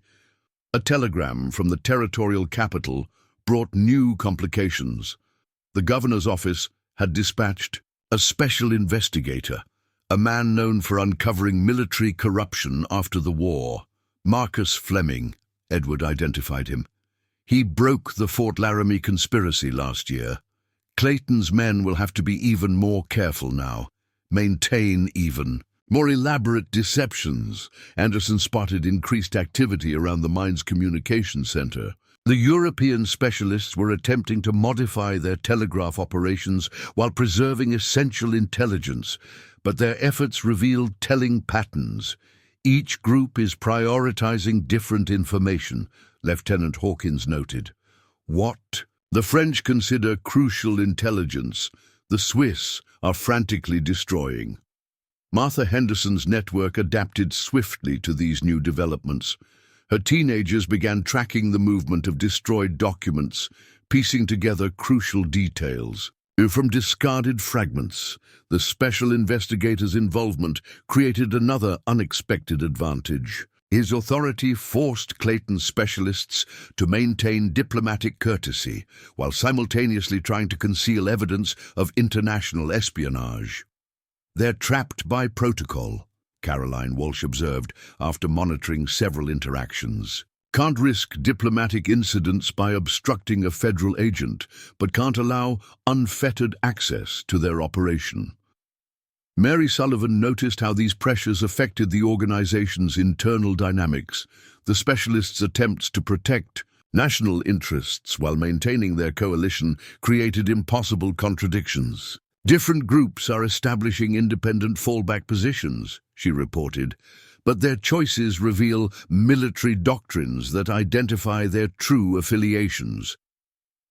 The discovery of diplomatic espionage had another significant effect on Clayton's operation. Each specialist group began carefully editing their communications, but their changes exposed patterns that revealed their actual capabilities. Through their observation network, they learned that foreign consulates had begun conducting their own investigations. Diplomatic staff, disguised as routine visitors, arrived to assess potential security breaches. The consular investigations can't be controlled through local authorities, Rachel explained after monitoring official channels. They operate under international protocols that bypass territorial jurisdiction. Running Fox brought word of new developments among the Pinkerton agents. Their withdrawal pattern suggested inside knowledge of impending diplomatic complications. They're creating distance between themselves and Clayton's operation, he interpreted their movements, preparing to deny any connection when the international investigations begin. The quiet rancher and the legendary gunfighter had created an unprecedented situation. The discovery of diplomatic espionage transformed their local conflict into an international incident, forcing Clayton's organization to confront impossible choices. Each specialist group's attempt to protect national interests while maintaining operational security only served to expose their true nature. The very skills and connections that made them valuable to Clayton's operation became evidence of their military origins. Through the afternoon sun, Anderson could see their strategy's effectiveness in every panicked response, every compromised position, every revelation of hidden purpose. Clayton had assembled an elite force of international military specialists, but that very expertise had become a liability. The situation had evolved beyond mere territorial control. They had forced Clayton's carefully constructed operation into a position where its own expertise became evidence against it. Each specialist's attempt to manage the crisis only generated more proof of the conspiracy they were trying to conceal. As the sun began its descent toward the western mountains, Anderson and Edward made their final preparations. Tomorrow would bring the kind of conflict that Clayton's military experts couldn't anticipate. Not a battle of guns and tactics, but a cascade of revelations that would turn their own training into testimony against them. The Anderson brothers shared a knowing look. They had transformed Clayton's greatest strength, his international coalition of military specialists, into an insurmountable weakness. Each group's desperate attempt to protect its own interests while maintaining operational security had created a web of evidence that no amount of military expertise could untangle. The approaching night would demonstrate why some reputations were built on understanding rather than force, and why the most dangerous enemy wasn't the one who matched your strength, but the one who could turn your own expertise into proof of your crimes. Dawn cast long shadows across the Medicine Bow Valley as Marcus Fleming, the territorial investigator, made an unexpected discovery. During his inspection of the town's land office, he uncovered evidence of a sophisticated scheme that went far beyond simple property fraud. "They're not just forging deeds," Fleming explained to Anderson, spreading documents across Victoria Phillips's dining room table. "They're creating entirely fictional histories for these properties. Every land grant has a complete paper trail. Previous owners, tax records, transfer documents, all fabricated but perfect enough to withstand legal scrutiny." Anderson studied the forgeries with professional appreciation. The level of detail revealed something crucial about Clayton's operation. This isn't just about controlling land, he noted. They're establishing legitimate-looking ownership records that could be used to secure bank loans, justify military installations, even claim mineral rights. Lieutenant Hawkins, examining the documents through his military expertise, recognized a pattern. These property boundaries, they're not random.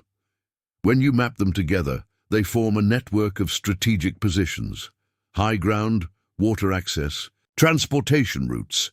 They're creating a military infrastructure disguised as civilian property holdings. Through their observation network, they learned that Clayton's European specialists had begun accelerating their preparations. The Swiss contingent was establishing hidden armories throughout the valley, disguising weapons caches as mining equipment. Storage! They're compartmentalizing their resources, Edward observed, watching teams of men moving supplies under cover of early morning mist. Each national group is creating independent stockpiles. They're preparing for possible betrayal even. As they work together, Sarah O'Malley, monitoring activity at her tavern, noticed a significant change in the European specialists' behavior. The different national groups had begun conducting separate planning sessions, each developing their own contingency plans. The French are establishing escape routes through the northern territories, she reported through their signal system. The Swiss are preparing fallback positions in the high country.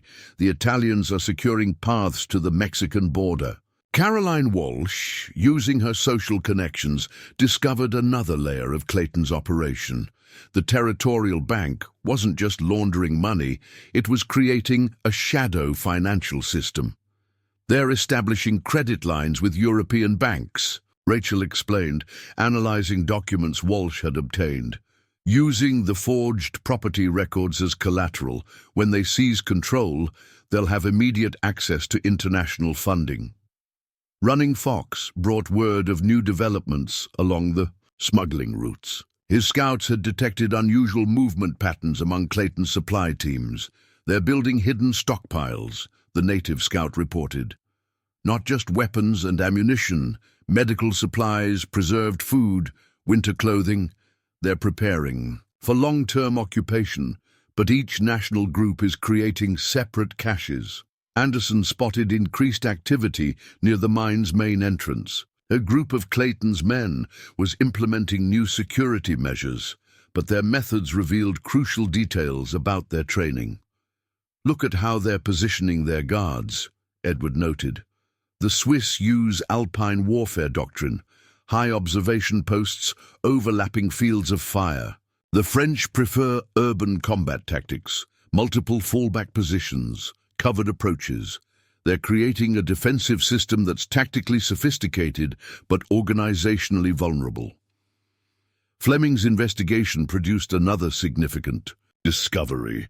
Among the land office records, he found evidence of Clayton's long-term strategy. These property acquisitions form a pattern, he explained, laying out a map marked with recent land transfers.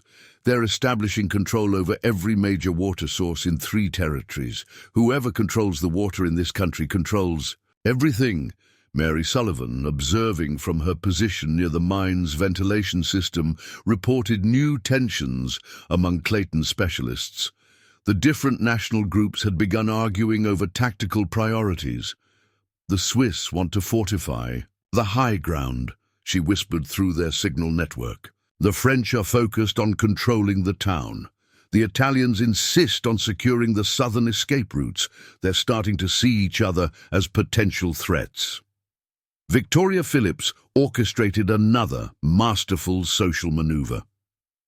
Her dinner party now included the wives of prominent bankers, each carefully selected for their husbands' involvement in Clayton's financial network. The banking conspiracy goes deeper than we thought, Rachel reported after analyzing conversations overheard. At the gathering, they're not just laundering money, they're creating a complete parallel financial system backed by European banks and secured with forged property records. Lieutenant Hawkins's scouts discovered something crucial during their morning reconnaissance. Clayton's specialists had begun marking buildings throughout the town with subtle signs that only military experts would recognize. Target designation markers, Hawkins explained grimly. Each national group is identifying strategic positions they plan to seize when the operation begins. But they're using different marking systems, preparing to compete for control even during the initial takeover. Anderson noticed another telling detail. The European specialists had started positioning their most trusted men near specific storage facilities, not the obvious armories, but seemingly innocent warehouses and barns. They're securing there real weapons caches, Edward interpreted, watching the careful placement of guards. The visible armories are just for show. Each group has hidden their most important resources where the others won't think to look. Through the morning light, more signs of the operation's growing instability emerged. Clayton's specialists had begun implementing separate communication protocols, each national group using different codes and signals. They can't coordinate effectively anymore, Fleming observed. Their need for secrecy from each other is compromising their ability to function as a unified force. Sarah O'Malley's network of observers reported another significant development. The European specialists had begun moving certain documents and equipment to new locations, but their choices revealed telling patterns. Each group is prioritizing different assets, Rachel noted, tracking the movements. The Swiss focus on technical documents and surveying equipment. The French secure communication codes and contact lists. The Italians protect transportation, schedules and supply manifests. Caroline Walsh, using her political connections, uncovered another layer of Clayton's conspiracy. The territorial bank's European connections weren't just financial, they were political. Each national group represents different power blocks in their home countries, she explained. The Swiss bankers answer to military industrialists. The French specialists are backed by colonial expansionists. The Italians serve commercial shipping interests. Running Fox's scouts detected new patterns in the specialists' movements. Each national group had begun conducting independent reconnaissance of the valley, mapping routes and positions the others weren't supposed to know about. They're preparing for conflict with each other, the native scout concluded. Each group believes they will ultimately control this territory. They're already planning how to eliminate their current allies. Anderson and Edward exchanged knowing looks. Their strategy had achieved something unprecedented. It had transformed Clayton's international military coalition into a complex web of competing interests that would inevitably destroy itself. Quiet Rancher and the legendary gunfighter had demonstrated why understanding an enemy's nature could be more powerful than any weapon. They had turned Clayton's greatest strength, his sophisticated international operation, into an insurmountable weakness. Fleming's investigation uncovered another crucial dimension of Clayton's scheme. The Land Office forgeries weren't just creating false histories, they were establishing a framework for future operations. Look at these survey markers, the investigator pointed out, spreading detailed maps across Victoria's dining room table. They're using legitimate mining claims to mask military installations. Each mine shaft corresponds to a defensive position. Every geological survey is actually a tactical assessment. Anderson studied the documentation with growing understanding. They're not just planning an occupation, he noted. They're building an entire shadow infrastructure. When they move, they'll already have legal claim to every strategic position. In 3 territories, Lieutenant Hawkins recognized military notations hidden within the technical drawings. These ventilation shafts, they're actually artillery positions. The storage tunnels are ammunition magazines. They've disguised a complete military complex as a mining operation. Through their observation network, they learned that Clayton's European specialists had begun implementing the next phase of their preparations, The Swiss teams were establishing hidden communication posts throughout the valley, disguised as survey stations. Each national group has their own command center now, Edward observed, watching teams of men installing equipment under cover of routine mining activity. They're creating parallel chains of command, each preparing to operate independently. Sarah, O'Malley's latest intelligence revealed another layer of complexity. The European specialists had begun stockpiling particular supplies that suggested longer-term plans. The Swiss are gathering medical supplies and winter equipment, she reported. The French are stockpiling communication gear and encryption devices. The Italians are focusing on transportation and mobile artillery. They're preparing for different types of operations. Caroline Walsh discovered something significant in the bank's international correspondence. Each European group had established separate financial networks, using different banks and trading houses. They're creating independent supply chains, Rachel explained, analyzing the documents. Each group wants complete control over their own resources. They don't trust Clayton's central organization anymore. Running Fox's scouts detected unusual activity along the valley's periphery. The European specialists had begun marking trees and rocks with subtle signs that only trained military observers would recognize. Navigation markers, the native scout explained, but each group uses different systems. The Swiss mark escape routes to the north, the French mark rally points near town, the Italians mark hidden caches along the southern trails. They're preparing for every contingency. Anderson spotted increased activity near the mine's secondary entrances. Teams of specialists were modifying the tunnel systems, but their work revealed more than they intended. The Swiss are reinforcing certain chambers with alpine fortress techniques, Edward noted.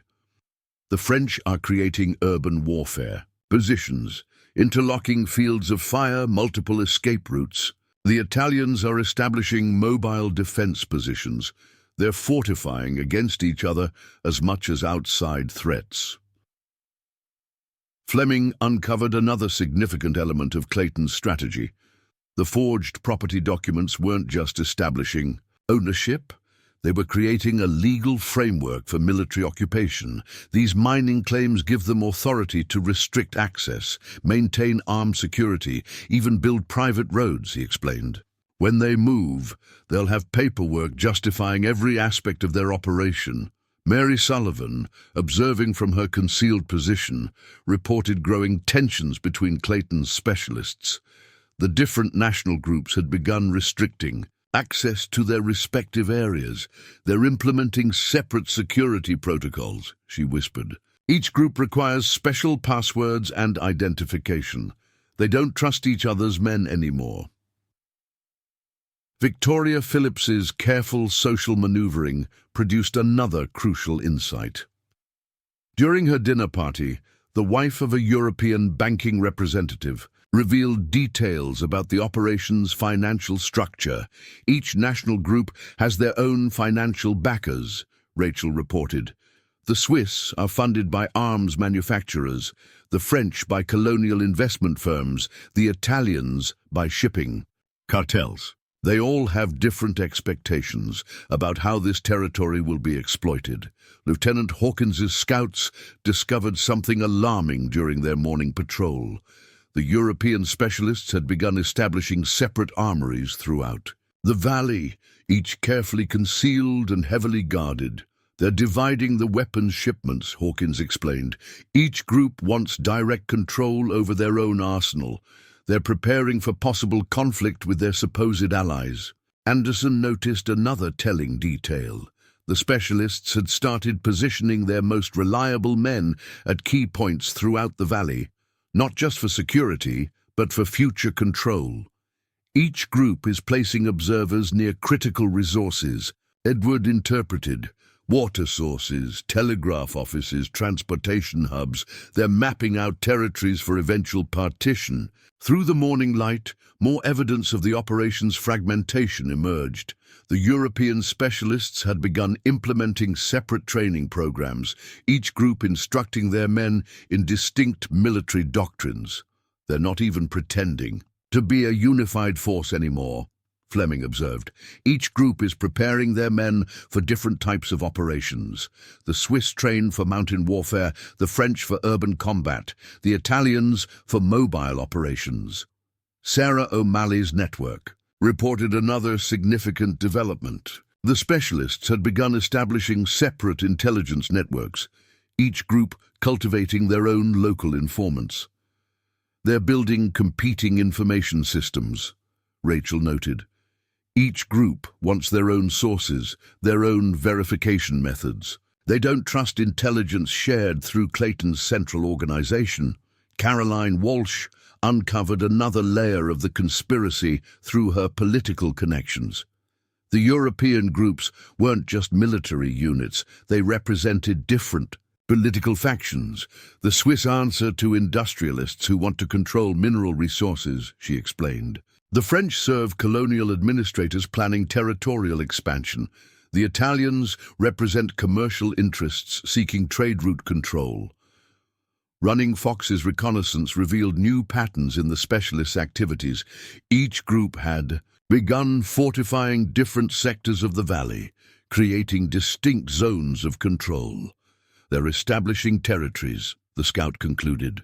Natural boundaries, defensive positions, supply routes, all marked and claimed by different groups. They're preparing for eventual partition of the valley. Anderson and Edwards surveyed the developing situation from their observation post. Their strategy had achieved something remarkable. It had transformed Clayton's military operation into a complex web of competing interests, each group's preparations for dominance undermining the entire organization. The quiet rancher and the legendary gunfighter had demonstrated why understanding human nature could be more powerful than any weapon. They had turned Clayton's greatest strength, his sophisticated international coalition, into an insurmountable weakness. As the sun climbed toward noon, Anderson prepared to implement the next phase of their plan. They had created a situation where every specialist's attempt to secure their own interests only served to weaken the entire conspiracy. Soon, Clayton would learn that the most dangerous enemy wasn't the one who confronted you directly, but the one who could turn your own allies into competitors in a game no one could win. The discovery of a hidden telegraph station beneath the town's livery stable changed everything. Fleming and Lieutenant Hawkins were examining suspected storage areas when they found sophisticated equipment concealed behind hay bales.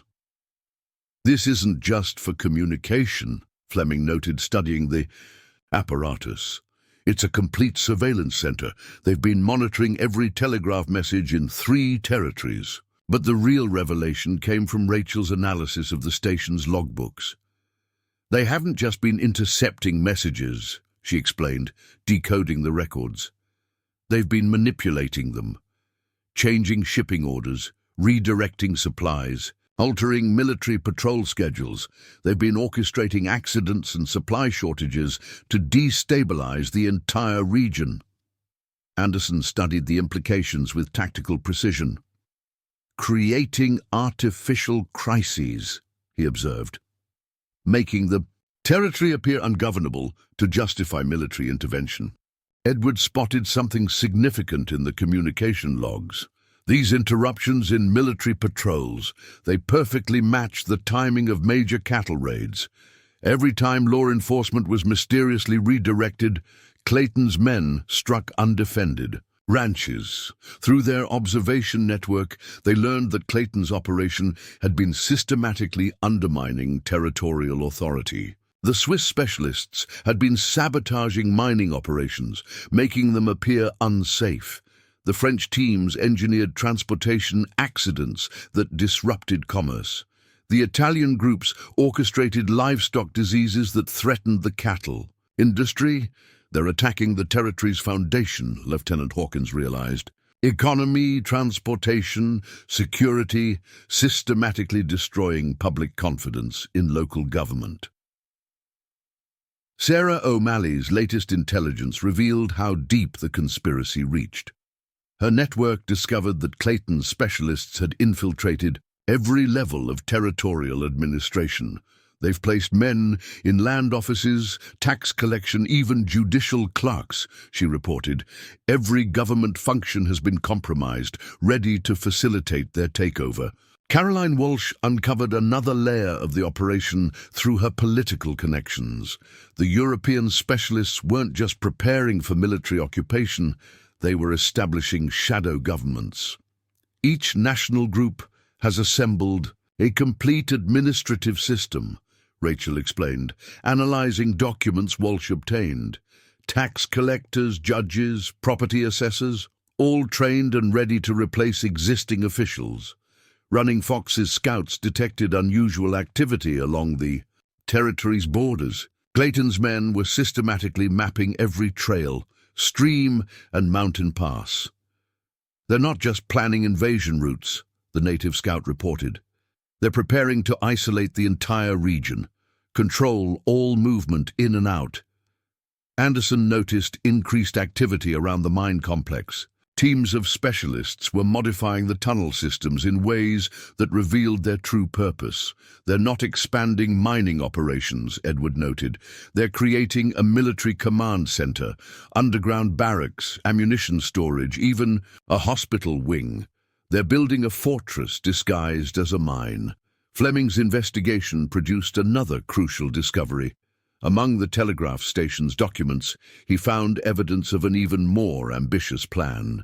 These aren't just occupation plans, he explained, showing Anderson a coded ledger. They're systematic replacements for every territorial institution. Banks, newspapers, schools, they're planning to control not just the land, but the entire social structure. Mary Sullivan, monitoring from her position near the ventilation shafts, reported new developments in the specialists' preparations.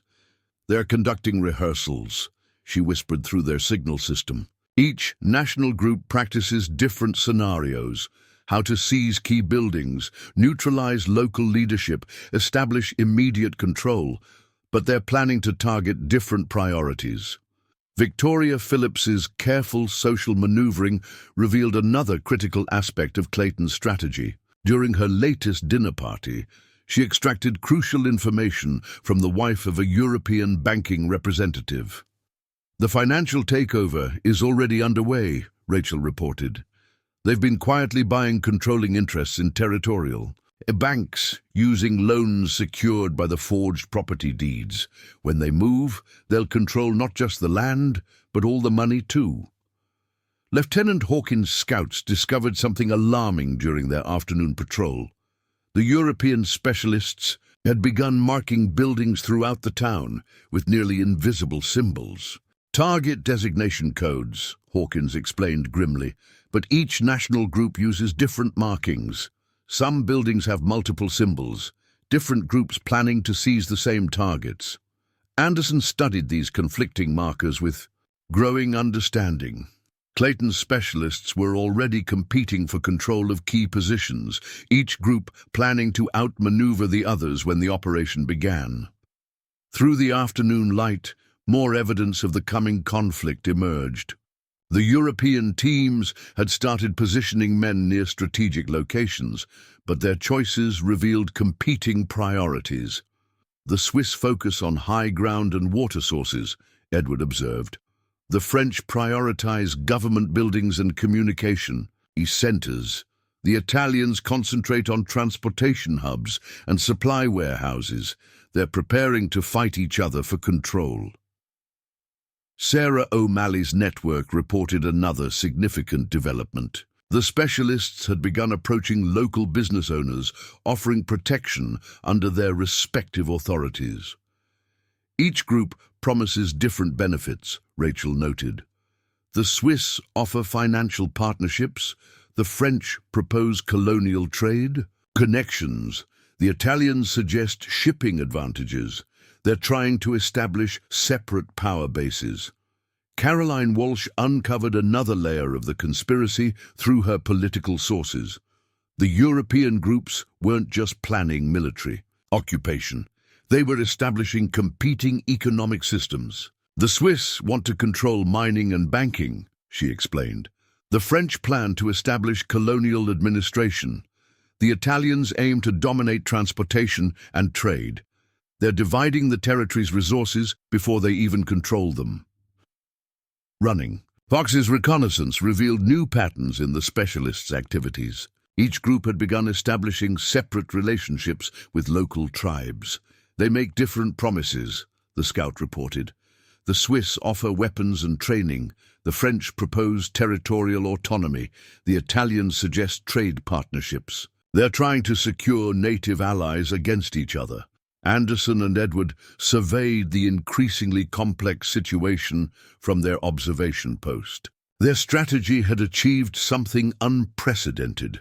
It had transformed Clayton's military operation into a web of competing agendas that threatened to collapse before the actual takeover began.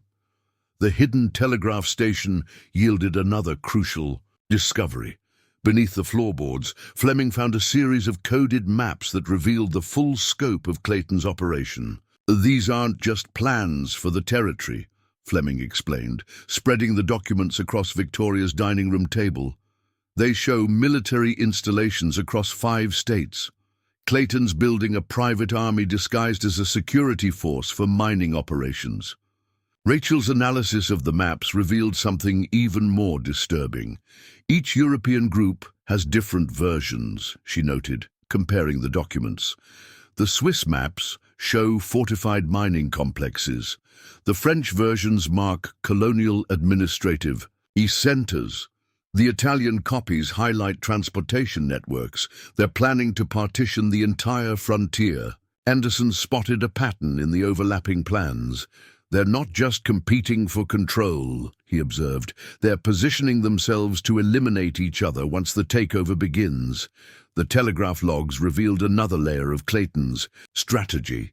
His operation hadn't just been monitoring communications, they'd been systematically isolating communities throughout the territory. Look at these service interruptions, Lieutenant Hawkins pointed out. Every time a town started organizing resistance, they'd suddenly lose telegraph access. Equipment failures, line damage, operator transfers, all carefully orchestrated to prevent coordination between settlements.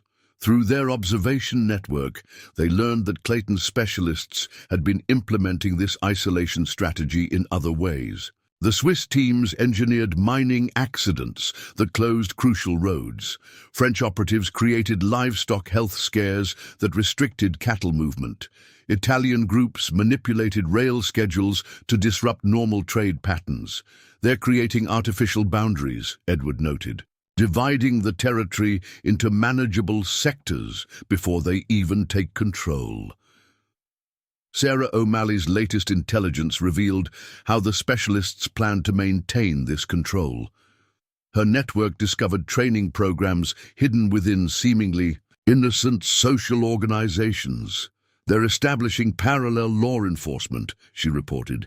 Each national group trains their own police force, disguised as private security. The Swiss model them on mountain gendarmes, the French on colonial guards, the Italians on customs patrols.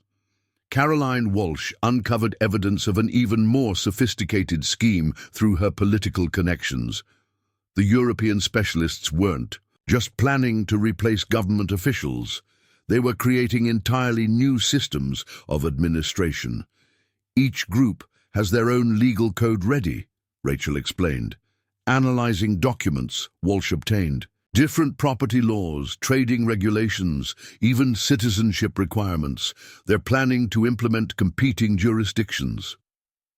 Running Fox's scouts detected unusual construction activity along remote trails. Clayton's men were establishing hidden waypoints throughout the territory. Supply caches disguised as line shacks, the native scout reported, but each national group builds them differently. Swiss styles for mountain warfare, French designs for rapid deployment. Italian methods for mobile operations. They're preparing for different types of conflicts. Anderson noticed increased activity around the valley's water sources. Teams of specialists were conducting detailed surveys, but their methods revealed their true intentions. The Swiss mark defensive positions, Edward interpreted. The French note population control points. The Italians identified trade route access. They're all planning to use water as a weapon, but for different purposes. Fleming's investigation of the telegraph station produced another significant discovery. Among the communication logs, he found evidence of systematic manipulation of land ownership records. They haven't just been forging deeds, he explained. They've been erasing legitimate ones. Every time they target a property, all records of previous ownership mysteriously disappear from official files. Mary Sullivan, observing from her concealed position, reported new developments in the specialists' training programs. They're conducting urban warfare exercises, she whispered through their signal system. Each group practices different tactics. The Swiss prepare for building-to-building combat, the French train for crowd control, the Italians rehearse rapid strikes at key installations. Victoria Phillips's careful social maneuvering revealed another critical aspect of Clayton's operation. During her latest dinner party, she extracted crucial information about the specialists' recruitment methods. They target different types of men, Rachel reported. The Swiss seek former military officers. The French recruit colonial veterans. The Italians prefer experienced guerrilla fighters. They're building forces designed to fight different kinds of wars. Lieutenant Hawkins's scouts discovered something alarming near the territory's borders. The European specialists had begun establishing forward positions disguised as mining camps, staging areas, Hawkins explained grimly. But they're designed for different operations. Swiss camps prepared for long-term occupation, French outposts set up for administrative control, Italian positions arranged for quick strikes. They're getting ready to launch competing campaigns. Anderson studied these preparations with growing understanding. Clayton had assembled sophisticated specialists, but their very expertise made them interpret the operation in fundamentally different ways. Through the afternoon light, more evidence of these divisions emerged. The European teams had started modifying their equipment according to their distinct military doctrines. The Swiss adapt everything for mountain operations. Edward observed, the French modify for urban control. The Italians adjust for mobile warfare. Their training tells them different things about what matters most. Sarah O'Malley's network reported another significant development. The specialists had begun approaching local clergy, seeking to establish religious authority over their planned territories.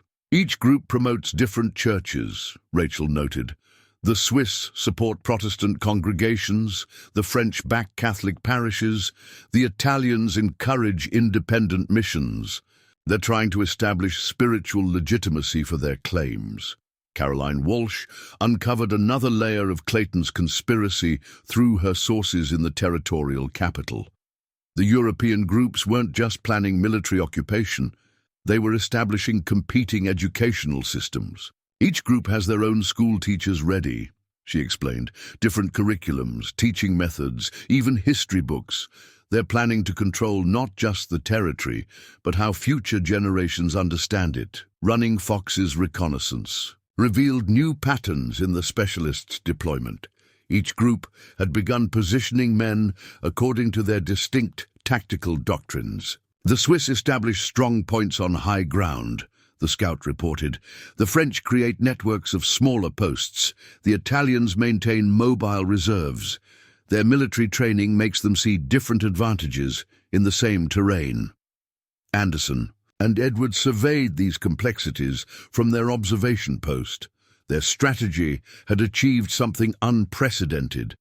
It had transformed Clayton's military operation into a collection of competing visions, each group's expertise making them unable to compromise with the others. As sunset approached, Anderson prepared to implement the next phase of their plan. They had created conditions where the specialists' own training would ensure their failure. Clayton was about to learn that the most dangerous enemy wasn't the one who opposed you directly, but the one who could turn your own experts' convictions into guarantees of their mutual destruction.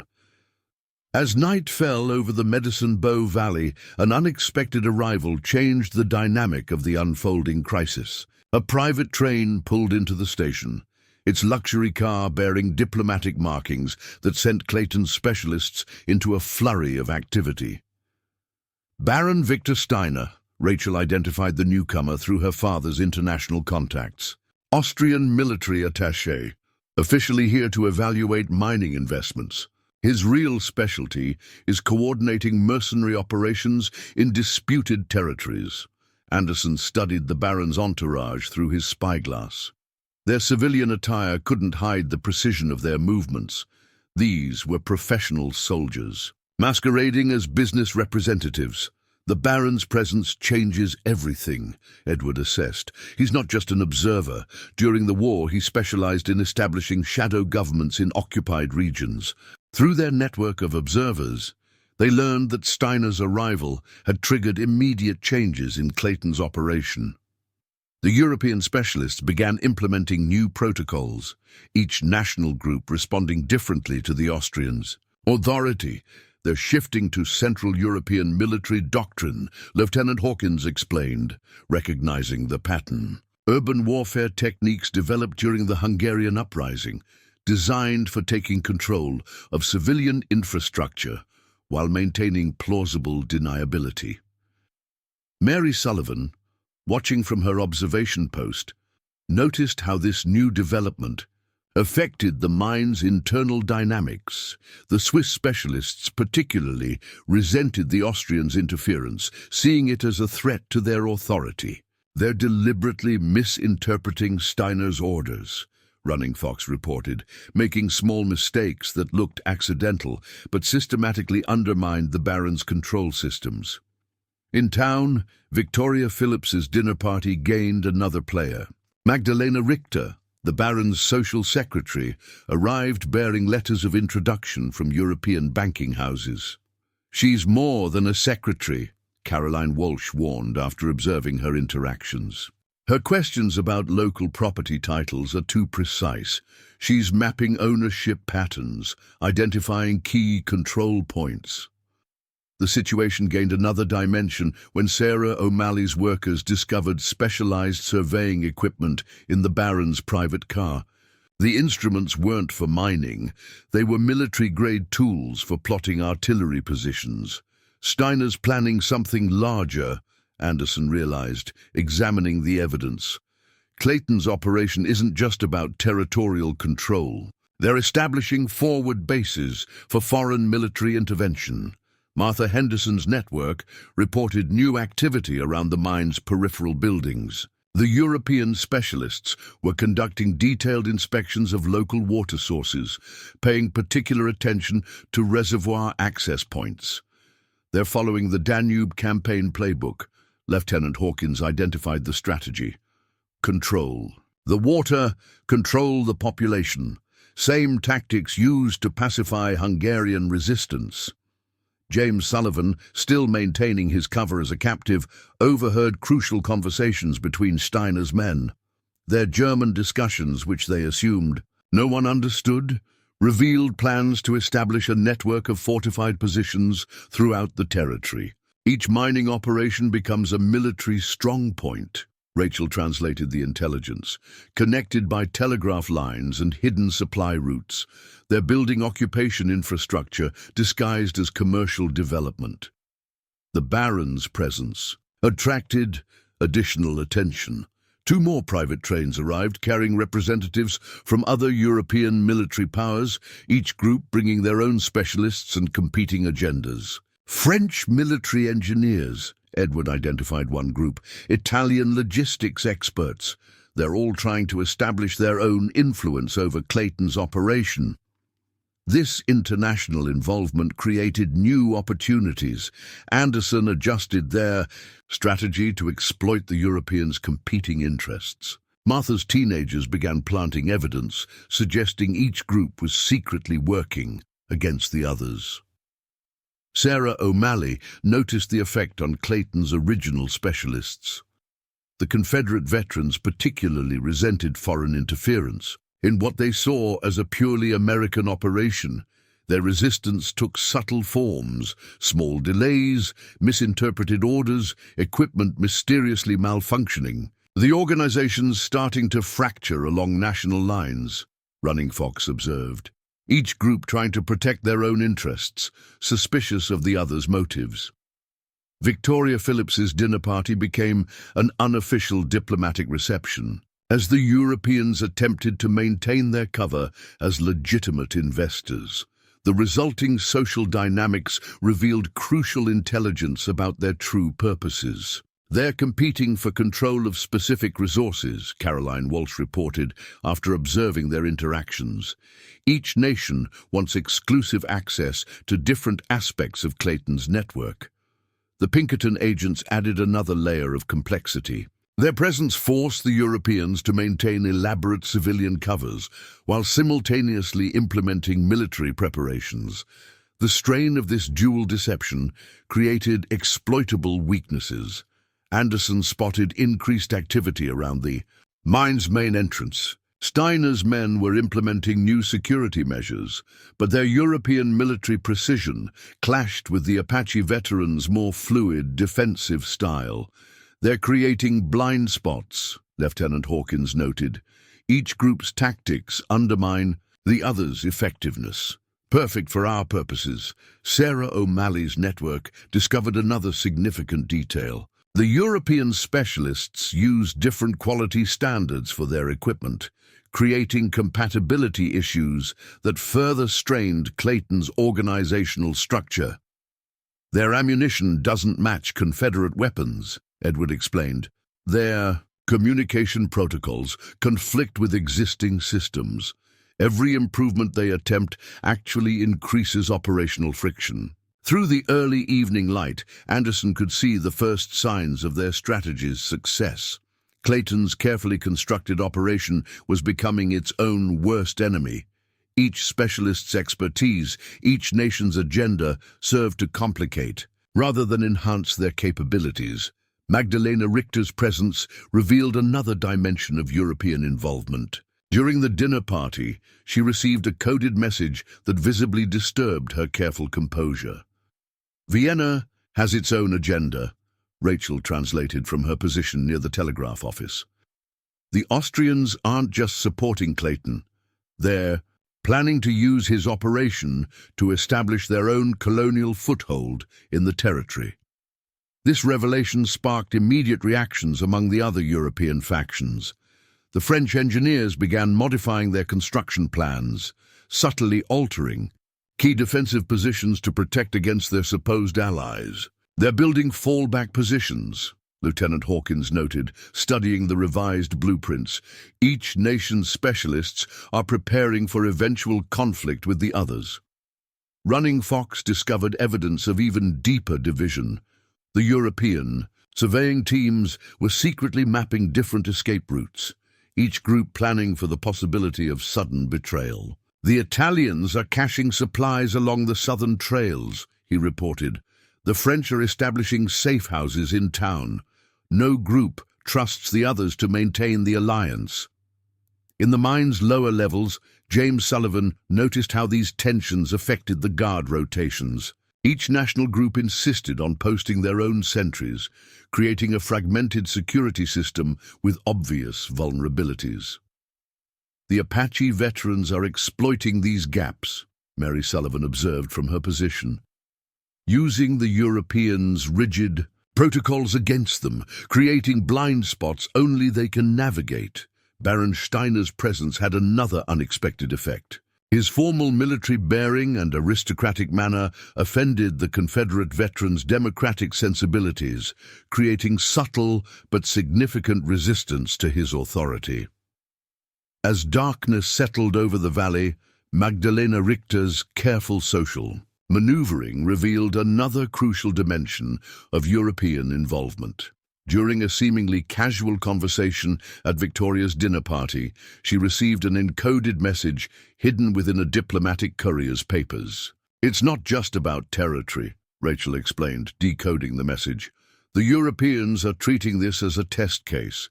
If they can establish control here, they plan to replicate the model across the American frontier." Anderson studied the implications with tactical precision. Through his spyglass, he observed increased activity around the mine's communications center as Baron Steiner's men implemented new security protocols. "Look at their formations," Edward noted. "Austrian infantry doctrine. They position men in threes, each covering specific angles, different from the French system of pairs or the Italian mobile units." Lieutenant Hawkins recognized something significant in their deployment pattern. "They're not just securing the area," he observed. "They're establishing what we called shadow zones during the war. Areas that appear unguarded but are actually covered by multiple hidden positions." Through their observation network, they learned that Steiner's arrival had triggered a subtle power struggle among Clayton's specialists. The Swiss teams began implementing their own security measures, independent of Austrian control. "They're establishing separate command structures," Mary Sullivan reported from her position near the ventilation shafts. "Each national group now maintains their own communication channels, supply lines, even separate armories."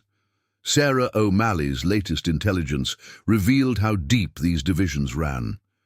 Her network discovered that each European group had begun approaching local merchants independently, offering different terms for cooperation. "The Austrians promise military contracts," she whispered through their signal system. "The Swiss offer banking connections. The French promote colonial trade routes. The Italians suggest shipping partnerships. They're all trying to build separate power bases." Caroline Walsh uncovered another layer of complexity through her political connections. The European groups weren't just competing for resources. They were establishing rival governmental systems. "Each group has their own administrative structure ready," Rachel explained, analyzing Walsh's intelligence. "Different legal codes, tax systems, even educational programs. They're planning to split the territory into competing jurisdictions."